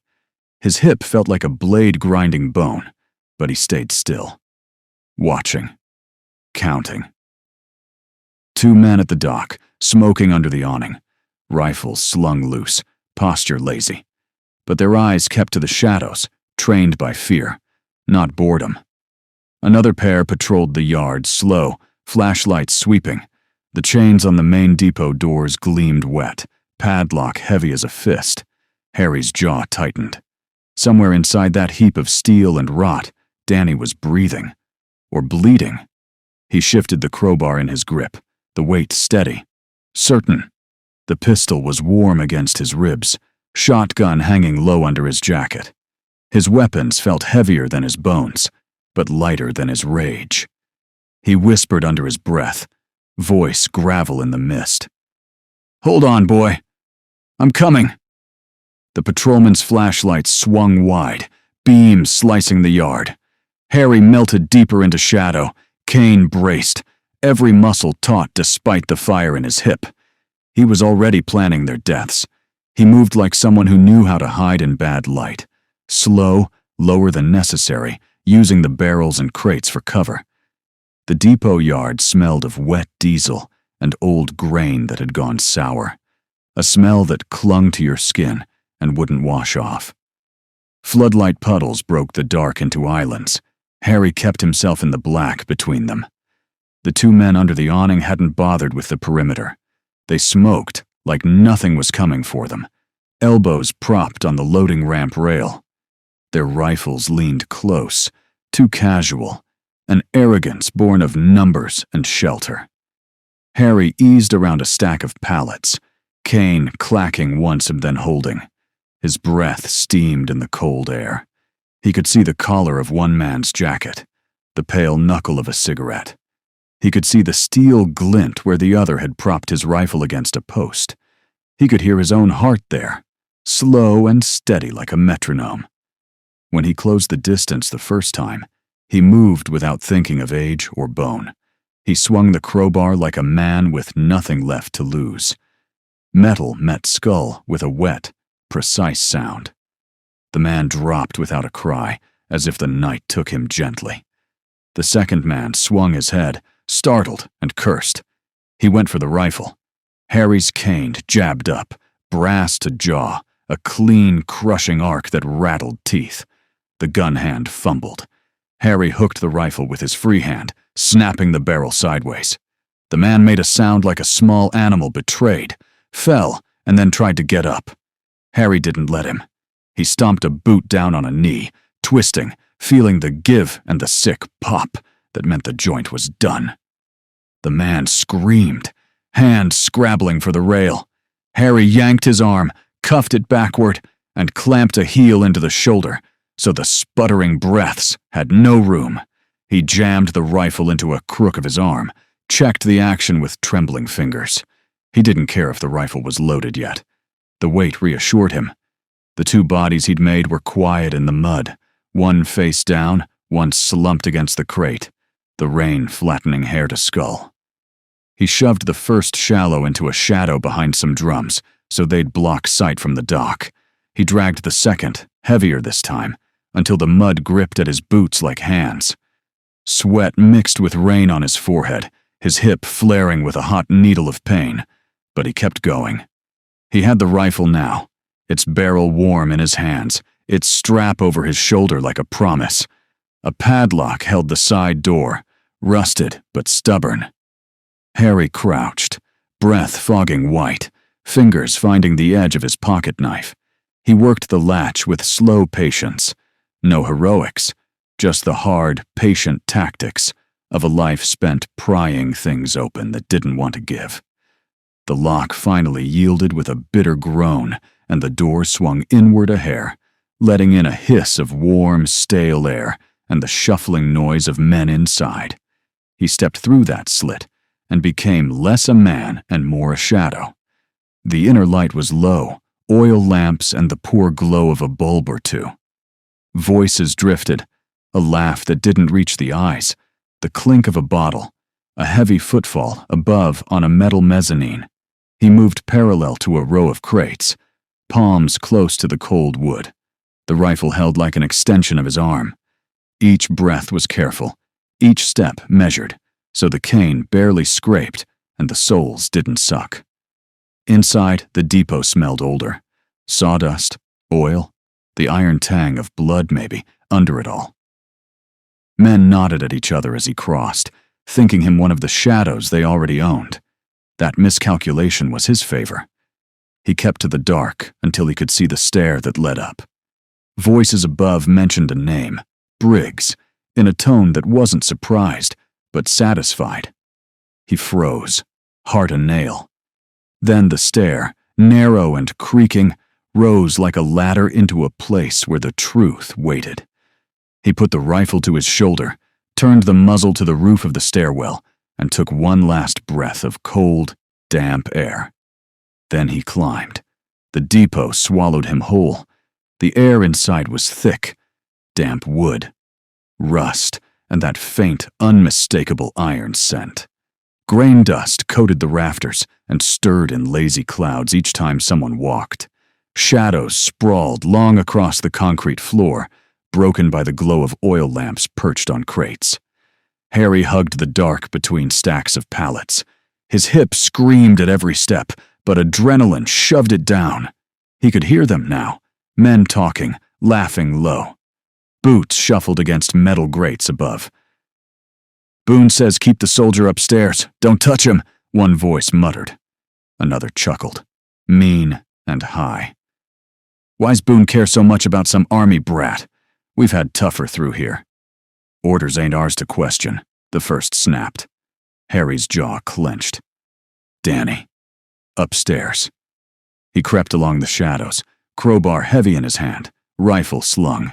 He moved slow, 1 foot, 1 cane tap, pausing when the boards creaked above. 2 men sat near the base of the stairs, bottles at their feet, rifles leaning casual against a crate.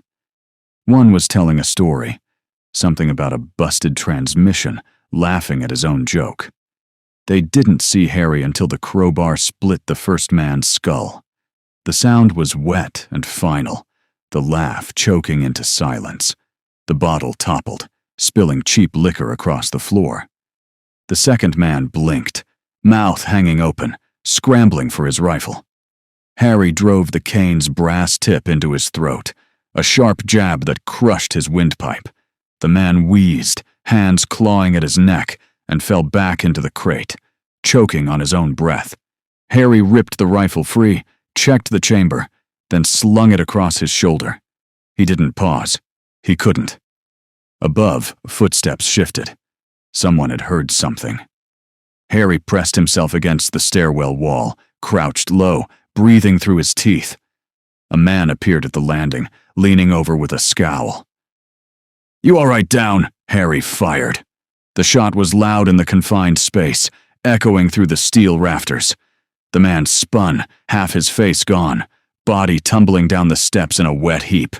Shouts erupted upstairs. Boots thundered.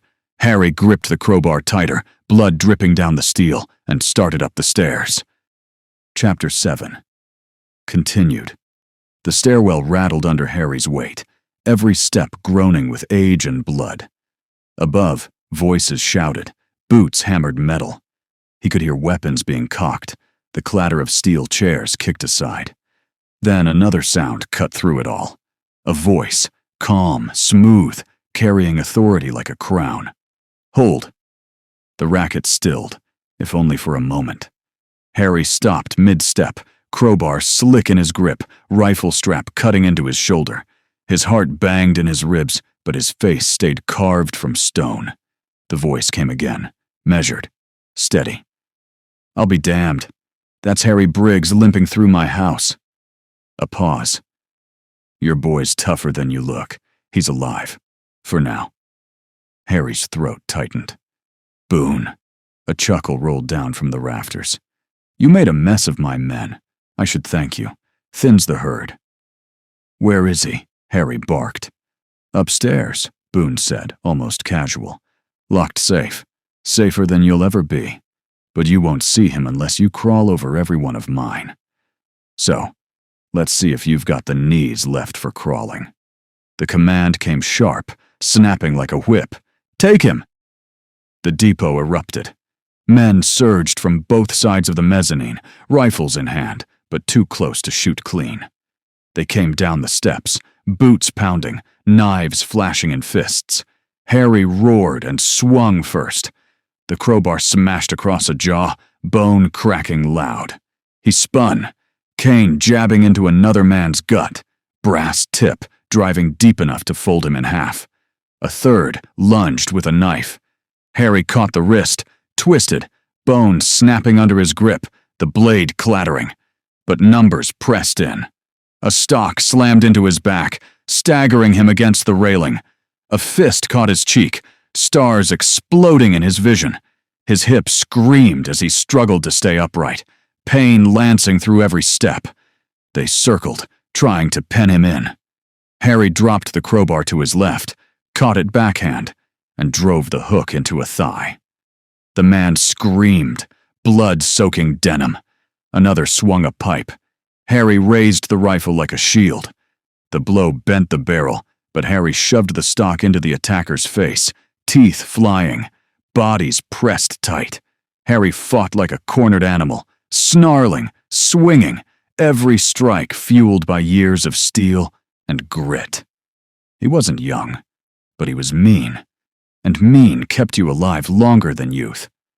Above it all, Boone's voice floated, calm as a preacher's. Don't kill him yet. Break him. Make him crawl. The men obeyed with fists and boots. Harry hit the floor hard, blood mixing with grain dust. His cane skittered out of reach. Hands grabbed his jacket, his arms trying to pin him.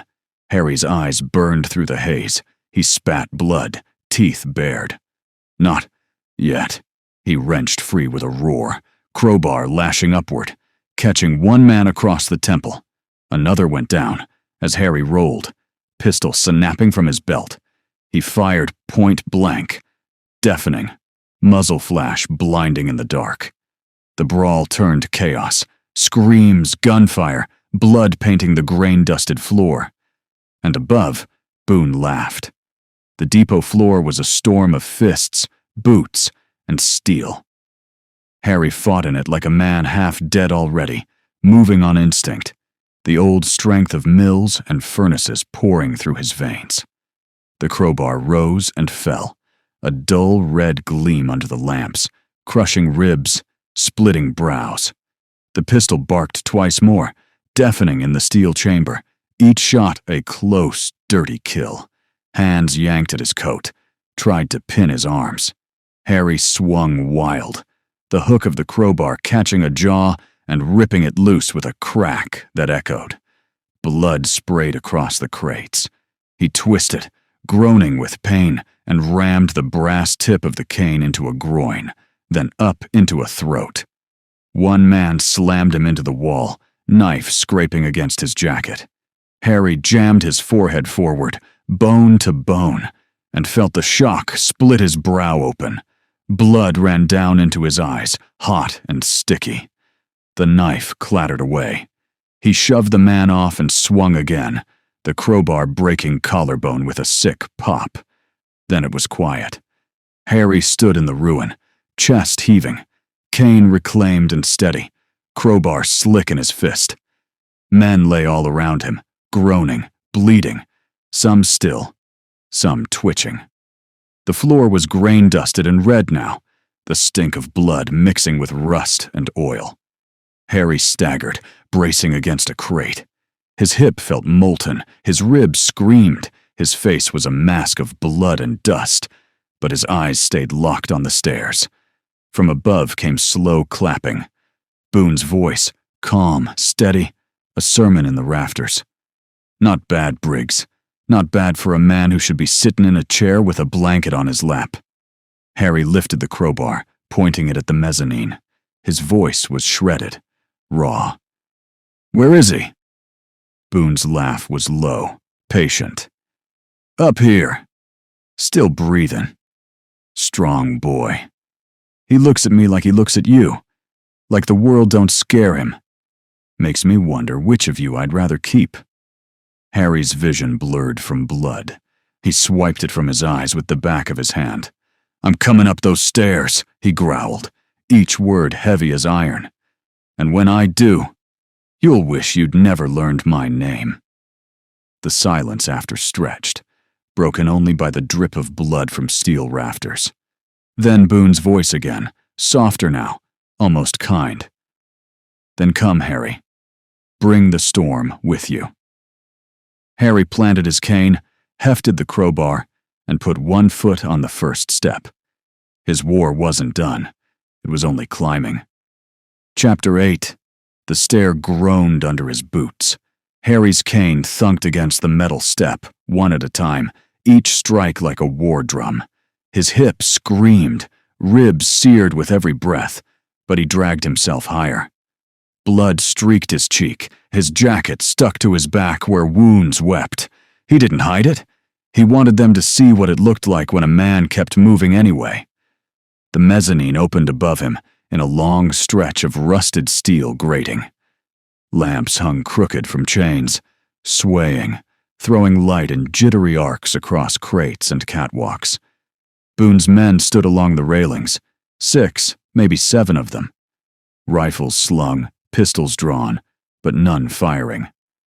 They weren't waiting for Harry to fall. They were waiting for Boone's word. And Boone was there. He sat in a weathered armchair at the far end of the platform, like a king in a rotten hall. Rangy frame, sharp lines in his face, hair gone silver at the temples. His clothes weren't sheriff's issue like Reddick's, nor labor-stained like the others. Boone wore black, coat draped over his shoulders, shirt buttoned high, boots polished dull. A man who thought of himself as more than flesh. His eyes followed Harry's climb without blinking. Harry reached the last step, hauled himself onto the grating, and planted his cane with a crack. He stood there bleeding, crowbar slick in his fist, chest rising like a furnace bellows. Boone smiled. Not wide, not cruel. Something worse. Patient. "Look at you," Boone said, voice even, warm enough to be mistaken for kind. "Steel doesn't break. It bends, screams, glows red. But it doesn't break. Not unless you quench it too fast. And here you are, still glowing." Harry spat blood on the grating. His voice came gravel low. "You're Boone." Boone inclined his head. "Elias Boone. But you already knew that." The men along the rail shifted, rifles twitching at their shoulders. Harry's eyes flicked across them, then locked back on Boone. "You've got my son," Harry said. Boone leaned back, lacing his fingers together, like a man settling into a sermon. "I do." Harry raised the crowbar, pointing it across the span. His voice rasped. "Then you've got me." Boone's smile deepened, calm as the storm outside. "That," he said, "is exactly what I wanted." Boone rose slow from his chair, tall and lean, like a man who'd never hurried a day in his life. He moved with the ease of someone who believed the room was already his. His men parted without him asking, rifles shifting but never raising. The lamp swayed overhead, light flashing across Boone's face in pieces, sharp cheekbones, a jaw lined in gray stubble, eyes pale and steady. They weren't the eyes of a sheriff or a farmer. They were older than the town, colder. Eyes that measured a man and saw use before they saw humanity. But when he spoke, his voice was smooth, warm, laced with a rhythm that carried like a hymn. "Harry Briggs," he said, spreading his arms as if in welcome. "The millman. The fighter. The father." Harry stood planted, cane biting into the steel grating, crowbar low at his side. His chest heaved, but his eyes never left Boone. Boone nodded slow, as though admiring him. "You've left more of my men bleeding tonight than most would in a year. Half this town's afraid to breathe because of you. And still you climb." "Spare me the sermon," Harry growled. But Boone only smiled, a preacher humored by a heckler. "I mean it. You could have stayed in Ohio, let the rot take you in that chair they had waiting. But you came. You walked into my fire, and you burned hotter than boys half your age. That I respect." Harry's jaw tightened. "You took my son." Boone tilted his head. "No, I saved him. From a world that chews up soldiers and spits them broken. From a country that lets its old men rust while their children fight endless wars. Danny doesn't belong to them. Harry's knuckles whitened on the crowbar. And he sure as hell doesn't belong to you. The men along the rail bristled, eyes flashing, but Boone raised one hand, and they stilled like hounds called to heel. Boone's voice softened, almost tender. Brother, you've misunderstood. I don't take, I build. I don't steal sons, I give them purpose. He stepped closer, boots ringing on the grating, and for the first time his smile cracked just enough to show the teeth behind it. And your boy has more purpose in him than any I've seen in years. Boone stopped halfway between his chair and Harry, close enough for the lamplight to catch the hollows in his cheeks. His men stood in a half circle along the rails, guns loose in their hands, waiting for a word. Your Danny, Boone said, voice calm as a prayer, isn't here by accident. Harry planted the cane, shoulders square. You dragged him off the road.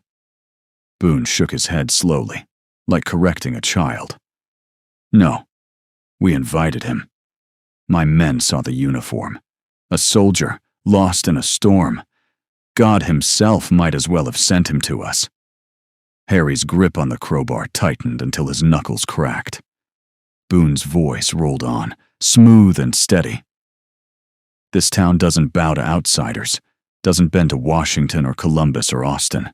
We take care of ourselves, and to do that, we need men who know how to fight. He spread his arms, eyes flashing with fervor. I'm not a sheriff, Harry. I'm not a mayor. I'm a shepherd, and my flock carries steel. Harry's lip curled.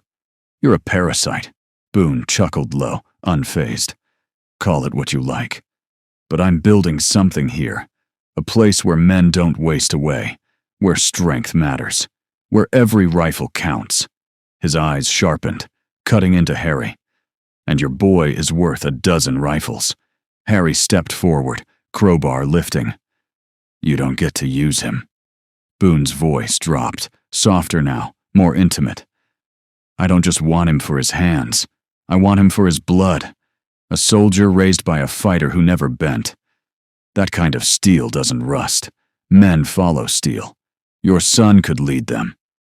The words hung heavy in the air. Harry's heart hammered, heat flooding his chest. Boone's smile crept wider. And maybe, just maybe, he came here to bring you to me. Because what I see in you, Briggs, is the same thing I see in him. Fire.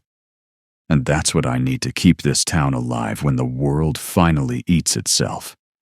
Harry's breath rasped in his throat. You touched my boy to get to me. Boone didn't blink. I kept him alive so you'd come. The grating trembled under Harry's cane as he slammed it down once, hard. His voice was raw. You made your last mistake. Boone's pale eyes glittered. For the first time, his smile dropped into something colder. Or my finest choice. Chapter 8. Continued. Boone paced slow across the mezzanine, boots ringing on the steel grating. His men watched Harry with hungry eyes, but their leader's calm was a leash none dared test. You've seen it out there, Briggs, Boone said, voice rising and falling with the cadence of a preacher. World's gone hollow. Men like you spend their last years waiting to die in some chair, staring at walls. Boys like Danny fight wars that don't matter, then get left behind when the flag's done with them. He turned, arms wide, coat flaring like wings. But here we write our own laws. No waiting, no wasting. Every man's worth is measured by his fight, by his blood, by what he can take and hold. And you, Boone's smile crept back, thin and sharp. You just proved you're worth more than half my town combined. Harry's grip on the cane whitened. His voice was gravel. You think I want your rotten kingdom? Boone chuckled, the sound deep and patient. Not kingdom. Family. You could stand beside me. Danny could command my men. He has the bearing. He reminds me of you, only younger, stronger. Imagine him leading while you teach. Imagine this town bowing not to me, but to the Briggs name. Harry spat blood on the floor. You talk like a preacher, but you stink like a thief. Boone's smile didn't falter. He stepped closer, pale eyes steady. No, brother. I talk like a man who's tired of watching the world waste its strongest. You could die here tonight, Harry, and your son will still serve me. Or, his voice softened, almost kind. You could live, and the two of you could rule with me. No rust, no rot, just fire. For a heartbeat, the depot was silent, but for the drip of rain through the broken roof, pattering like a slow clock. Boone's words hung heavy, as if the steel walls themselves leaned in to listen. Harry lifted his crowbar, pointing it straight at Boone's chest. His voice came raw, steady, unshaken. I'd rather burn with my boy than see him wear your leash. Boone's eyes flashed, not with anger, but something sharper. Triumph. You still think you have a choice? The crowbar's point never wavered. Boone stood still, pale eyes locked on Harry's bloodied face. The lamp swung faintly, light cutting across the two of them like blades. You don't see it yet, Boone said softly. But you will. Men like us don't get to choose peace. We're built for war. You've carried it your whole life, Harry. You think the mills, the fights, the scars, they weren't leading you here? To me? Harry's voice came out raw, shredded, but unshakable. Everything I ever was led me to him. My boy. And nothing. His cane cracked against the grating, steel echoing. Nothing puts me between him and freedom. Boone's smile slid away, leaving something colder, skeletal beneath. His voice sharpened. Then you'll die the slow way. He raised one hand. The men along the railing moved at once, boots ringing, chains rattling as they pulled them from hooks on the wall. Heavy links swung, padlocks clanked. Bind him, Boone ordered, his tone flat now, no warmth left. Break him down. I want him alive long enough to see the choice he turned his back on. They surged forward. Harry lifted the crowbar, blood slick and steady. His breath tore in and out of his chest, each inhale fire, each exhale iron. He planted the cane wide, ready to brace. He knew he couldn't stop them all, knew every bone in his body was already fraying, but his eyes burned with something harder than pain. You can chain my body, he rasped, voice cutting through the roar of boots, but you'll never chain my blood. The first man lunged. Harry swung, steel meeting bone with a crack that rang across the rafters. Another came, and another. Harry's roar tore loose, raw and primal, as the storm outside thundered in answer. Boone watched, calm as chaos swallowed the mezzanine. Chapter 9. The mezzanine rang with boots, steel on steel, as Boone's men surged forward in a wave. Harry swung the crowbar first, hooking it across a man's jaw, sending him spinning into the railing. Blood sprayed the grating. The cane cracked out next, jabbing into a stomach, doubling another. His roar cut through the depot, raw and guttural, louder than the thunder outside. But numbers closed the distance. A rifle stock slammed into his back, arching him forward. A fist caught his temple, sparks exploding across his vision. He staggered but still swung, the crowbar crunching into a kneecap, bending it the wrong way. Two more were on him, tackling, grabbing his arms. Harry twisted, teeth bared, driving an elbow into one man's nose. The crunch was wet, satisfying, but brief. Another pair tackled from behind, driving him into the grating. His hip shrieked with fire, ribs buckled against the steel. "Chain him!" someone barked. Harry thrashed, snarling, spitting blood. His cane clattered away, rolling to the edge of the mezzanine. The crowbar was ripped from his hand. A boot slammed into his wrist, once, twice, until his grip broke, and pain screamed up his arm. Heavy links rattled. Cold iron bit his wrists, dragged behind his back. Men pinned his legs, his shoulders. He bucked like an animal in a slaughter pen, teeth snapping, muscles burning, but the chains cinched tighter with each pull. One man swung a pipe down across his shoulder. White heat shot through him. Another cracked the butt of a rifle against his ribs. Once, twice. He felt something give, sharp and wet inside. Still he roared. Still he pushed. It took 6 of them to wrench him upright, bound, chest heaving, blood dripping from his mouth. Across the mezzanine, Boone hadn't moved. He stood calm, hands clasped behind his back, pale eyes fixed on Harry with something colder than triumph. "See?" Boone said softly, his voice carrying over the groans of his men and Harry's ragged breath. Even steel bends when enough hands press down. Harry's chest heaved, chains cutting deep into his flesh, shoulders burning from the strain. His voice rasped through broken teeth and blood. "I don't bend. I break."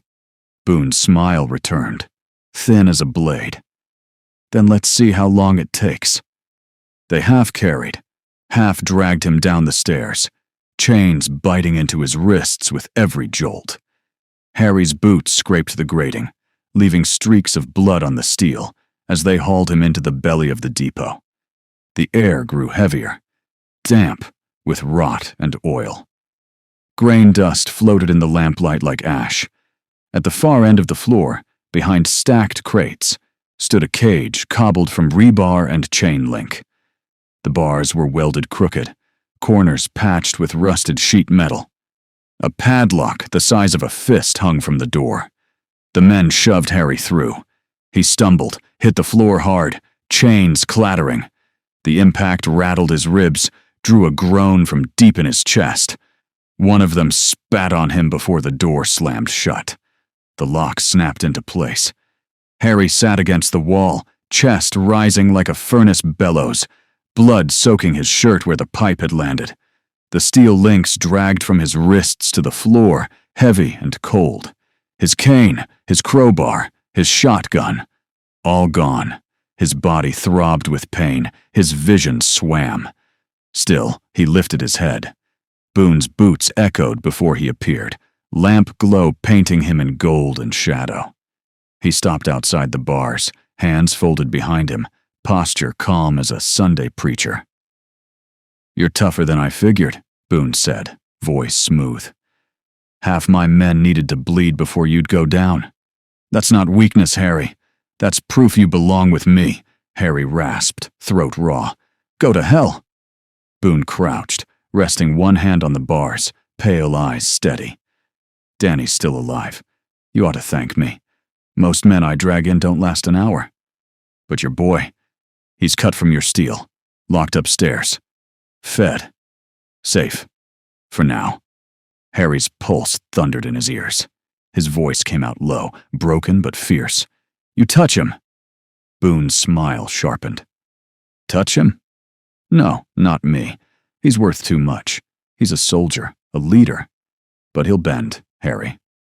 They all bend eventually. Better men than him have worn my chain." Harry yanked his wrists against the shackles, metal cutting flesh. The clang echoed off the walls, iron on iron.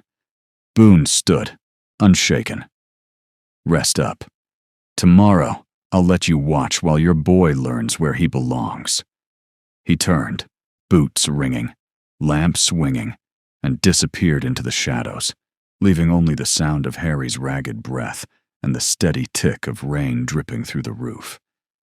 Harry leaned his head back against the wall, eyes closed, chains digging into his flesh. For a moment, his body begged for stillness, but his mind was already clawing at the bars. The cage stank of rust and old piss. Every breath tasted of iron. The rebar was slick with years of damp. Welds bubbled and ugly. Harry sat slumped against the wall, blood trickling from his hairline, ribs stabbing sharp with every breath. His wrists ached where the cuffs cut in, skin already raw. His body whispered, "Rest. Give in.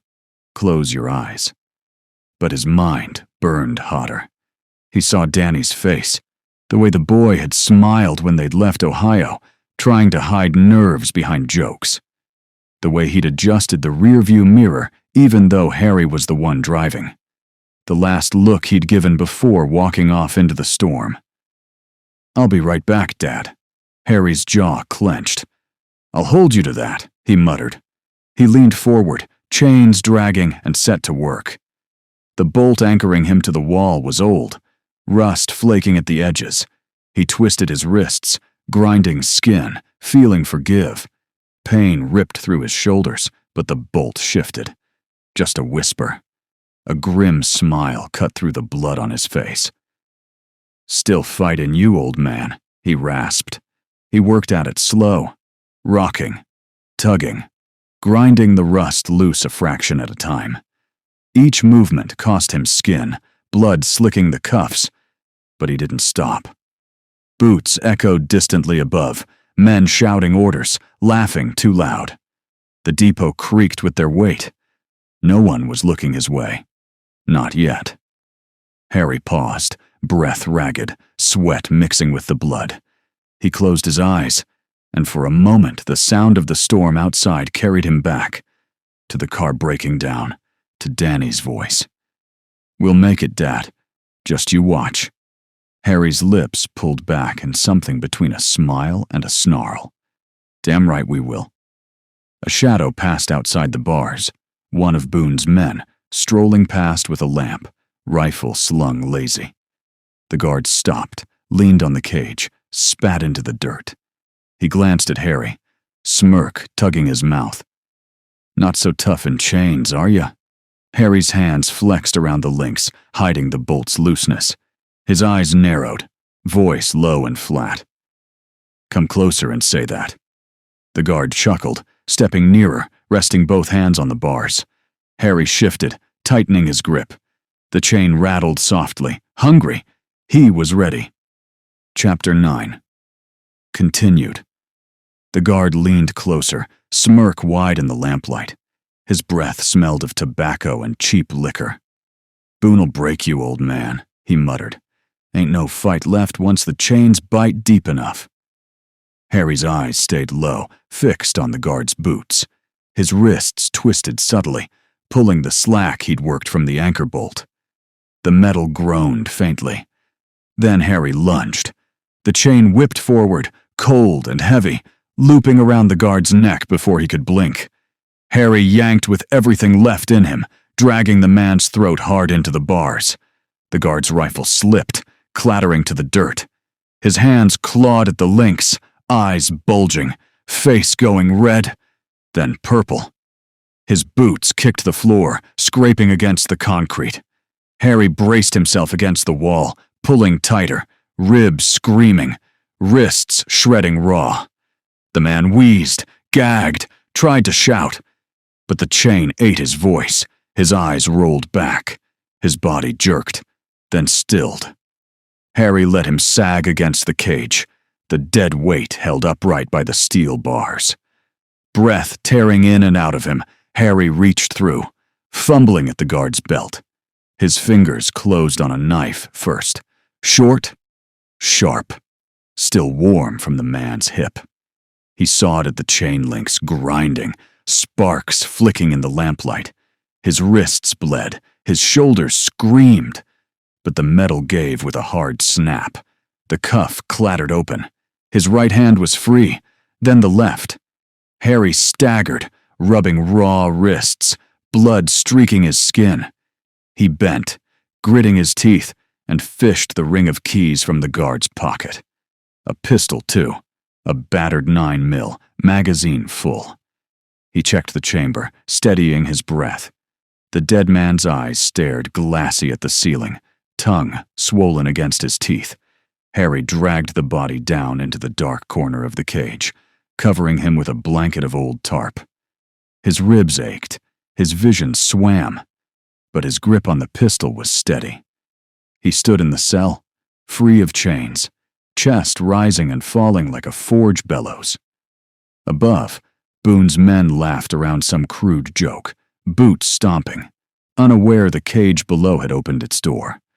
Harry's lips pulled back, bloodied teeth showing. Time to burn your nest. He stepped out into the depot shadows, pistol in one hand, knife in the other.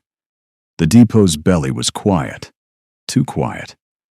Only the hiss of rain dripping through broken panes and the creak of beams carried through the dark. The smell of oil lamps and old grain clung to everything, heavy and dry, ripe for fire. Harry moved like a shadow cut loose from its body. His ribs shrieked, his wrists throbbed, but the pistol in his hand steadied him. His eyes swept the stacks of crates, the leaning barrels, the litter of straw and sawdust on the concrete floor. All kindling, he thought. A lamp sat perched on a crate, glass chimney glowing amber. He took it in his free hand, held it high, then let it slip from his fingers. The shatter was sharp, followed by a bloom of flame licking across spilled oil. Shouts echoed from above. Harry moved to the next, smashing another lamp, then another. Flames raced across grain dust, snapping and crackling, feeding fast. Smoke crawled upward, licking the rafters, thickening the air. "Fire!" someone screamed from the mezzanine. Boots pounded. Men shouted orders. Harry ducked behind a stack of crates, pistol ready. One of Boone's men came rushing down the stairs, eyes wide at the blaze spreading across the floor. Harry stepped out and fired once. The man tumbled, rifle skittering across the concrete. Harry scooped it up, slinging the strap over his shoulder. It was heavy, solid. His ribs protested, but his hands felt stronger with steel in them. Flames climbed higher, black smoke roiling. The depot's old wood and grain-fed walls groaned under the heat. Harry stood in the glow, chest heaving, fire painting his face in red. He raised the rifle and his voice together, shouting into the chaos. "Boone, you hear me?" His voice cracked raw, but it carried. "I'll burn your house to the ground before I leave my boy in your hands." The fire roared louder, as if answering him. Screams and curses filled the air now, as Boone's men scrambled, some to douse the blaze, some to find Harry in the smoke. Shadows flickered against the walls, rifles clutched tight, panic creeping into their movements. Harry pressed his back to a crate, smoke stinging his eyes, rifle hot in his hands. His voice was low now, a growl only he could hear. "Danny, I'm coming." Chapter 10. The depot was burning, like it had waited years for the chance. Flames chewed through old wood and spilled grain, racing along the walls, devouring crates stacked to the ceiling. Smoke curled thick, choking, tasting of ash and oil. The air shimmered with heat, every breath hot knives in Harry's lungs. He moved through it hunched, rifle raised, eyes stinging. His hips screamed with every step, ribs grinding, but fire lit his blood hotter than pain. His silhouette cut through the haze like something dredged out of hell. Shadows darted in the smoke. Boone's men, coughing, shouting, stumbling with rifles clutched tight. Panic was in their movements. The fire had turned the depot against them. One bolted past a stack of barrels, eyes wide. Harry squeezed the trigger. The rifle cracked, muzzle flash blinding. The man spun into the flames, body swallowed before it hit the ground. Another came screaming from the left, shotgun booming wild into the dark. Pellets chewed the crates beside Harry, sparks spitting. Harry charged through the haze, steel in his hands, and smashed the butt of his rifle into the man's face. Bone split under the impact. Blood sprayed. The shotgun dropped. Harry kicked it away, lungs tearing against the smoke. Voices shouted ahead, calling his name, promising to gut him. He answered with gunfire, 2 quick bursts into the haze. Screams followed, raw and high, cut short by the roar of the blaze. The fire pressed harder now, beams groaning as they split, ash raining down like black snow. Every second was borrowed. Through the shifting smoke, Harry saw the stair.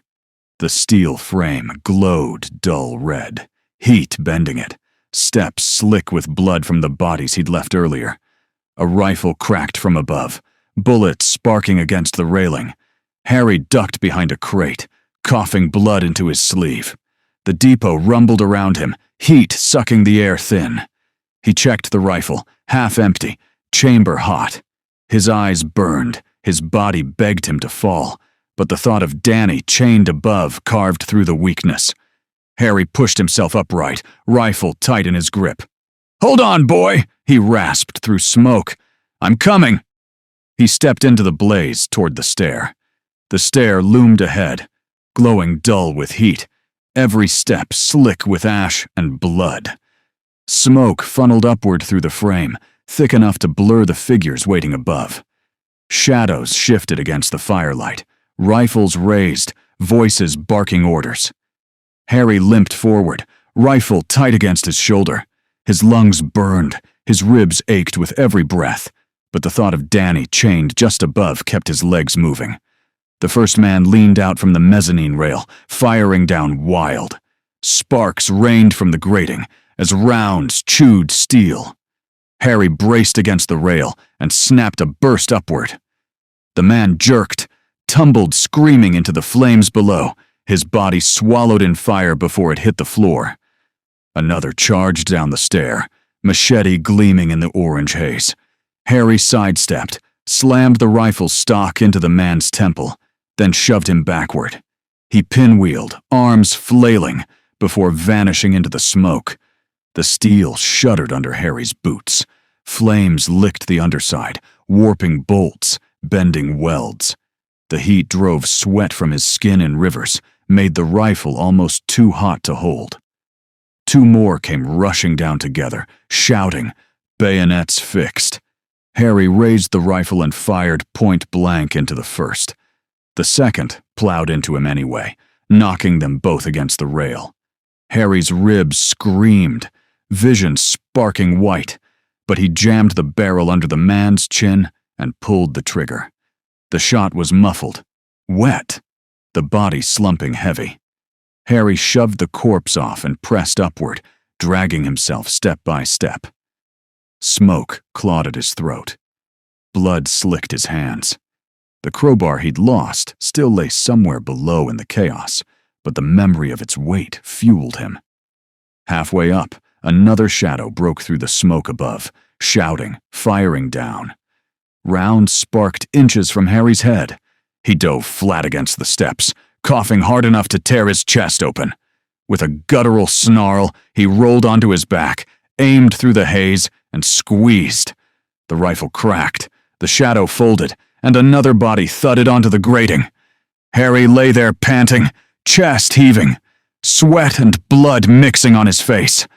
The fire roared louder beneath him, smoke funneling up past the stairs, choking him with every gasp.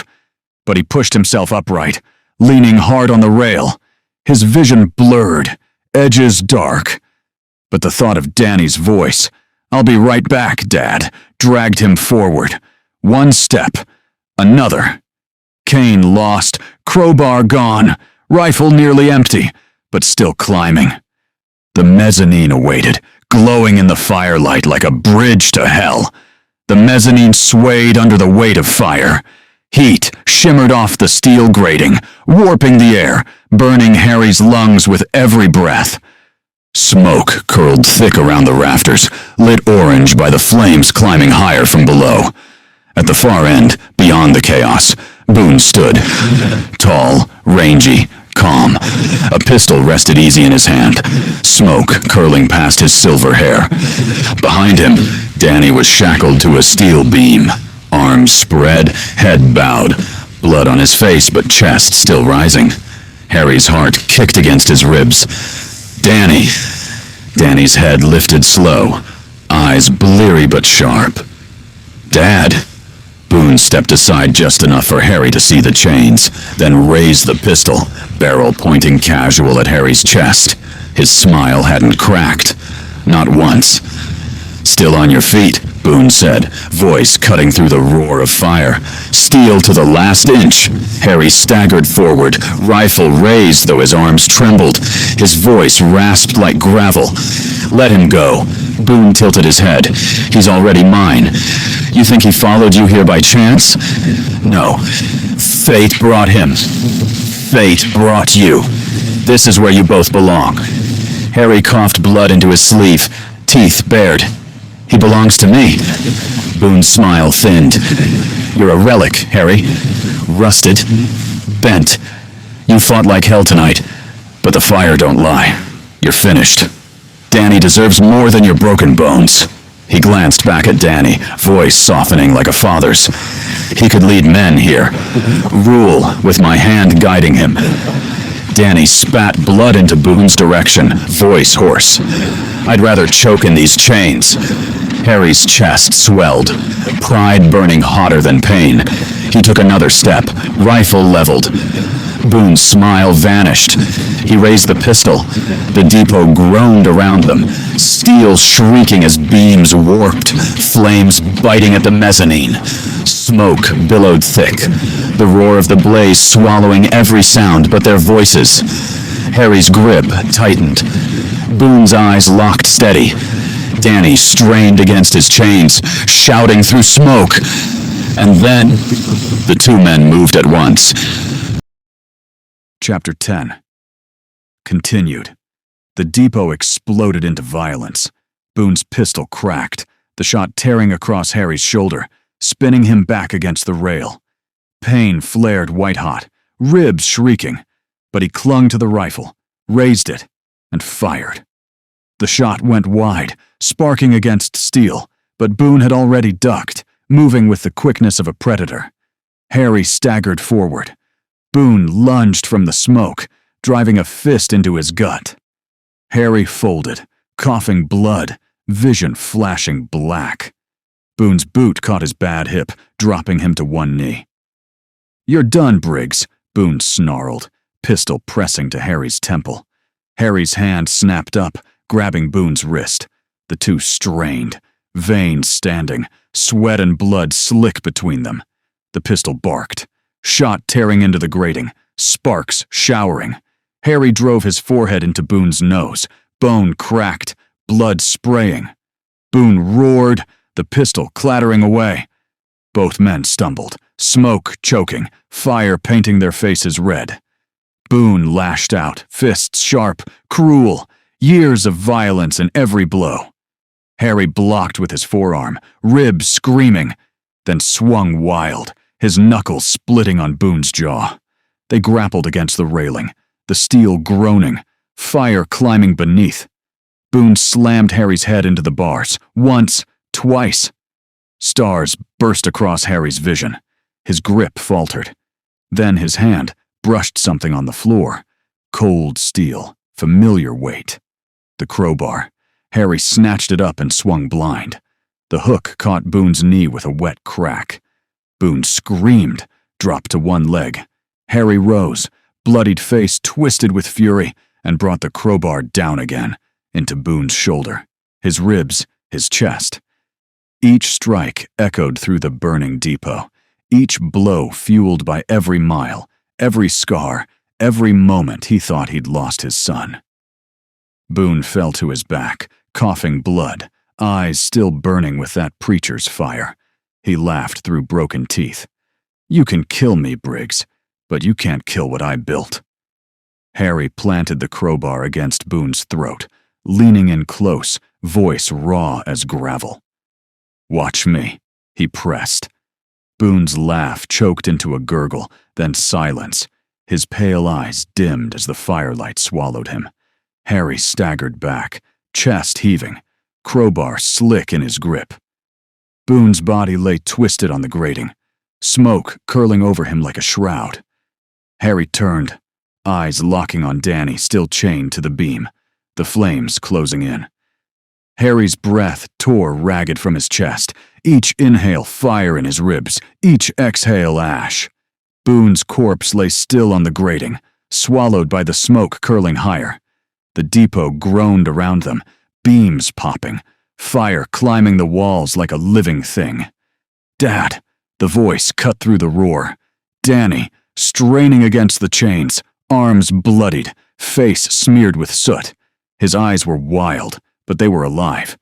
Harry staggered toward him, crowbar dragging behind like a blade. He dropped to his knees, ribs screaming, and jammed the hook into the shackle bolt. Metal squealed, sparks spitting as he wrenched. His hands bled, his shoulders threatened to tear apart, but he pulled until the weld gave with a shriek. The chain clattered. Danny ripped his arm free, then the other, and Harry caught him before he could fall. For a heartbeat, father and son held on to each other in the fire's glow, just two figures carved in ash and blood. "We're getting out," Harry rasped. Danny shook his head, tears cutting lines through the soot. "You're half dead," Harry's grip tightened. "Not till you're safe." Danny slung Harry's arm over his shoulders, bearing the weight. Together they staggered across the grating, boots slipping on blood and ash. Behind them, the mezzanine sagged, heat twisting steel. Boone's kingdom collapsing into its own fire. The stairs shook under them, half melted, but they forced their way down, step by agonizing step. The flames chased them, walls caving, smoke pressing. Harry coughed blood into Danny's shirt, but kept moving. At last, they burst through the side door, stumbling into the storm-wet night. Rain hissed against their burned clothes, steam rising from their skin. They fell to their knees in the mud, choking on clean air. The depot roared behind them, flames towering into the sky, sparks raining down like stars. Silos groaned and collapsed, the whole structure sinking into itself. Boone's empire dying in fire and ash. Across the street, townsfolk stood in silence, faces pale in the firelight, eyes wide. Not one moved to stop them. Not one spoke. Harry pushed himself up, leaning heavy on Danny. His voice was a rasp, but it carried. "Come on, boy. We're going home." And together, father and son walked through the watching town, limping, bleeding, alive. Behind them, Boone's kingdom burned to nothing.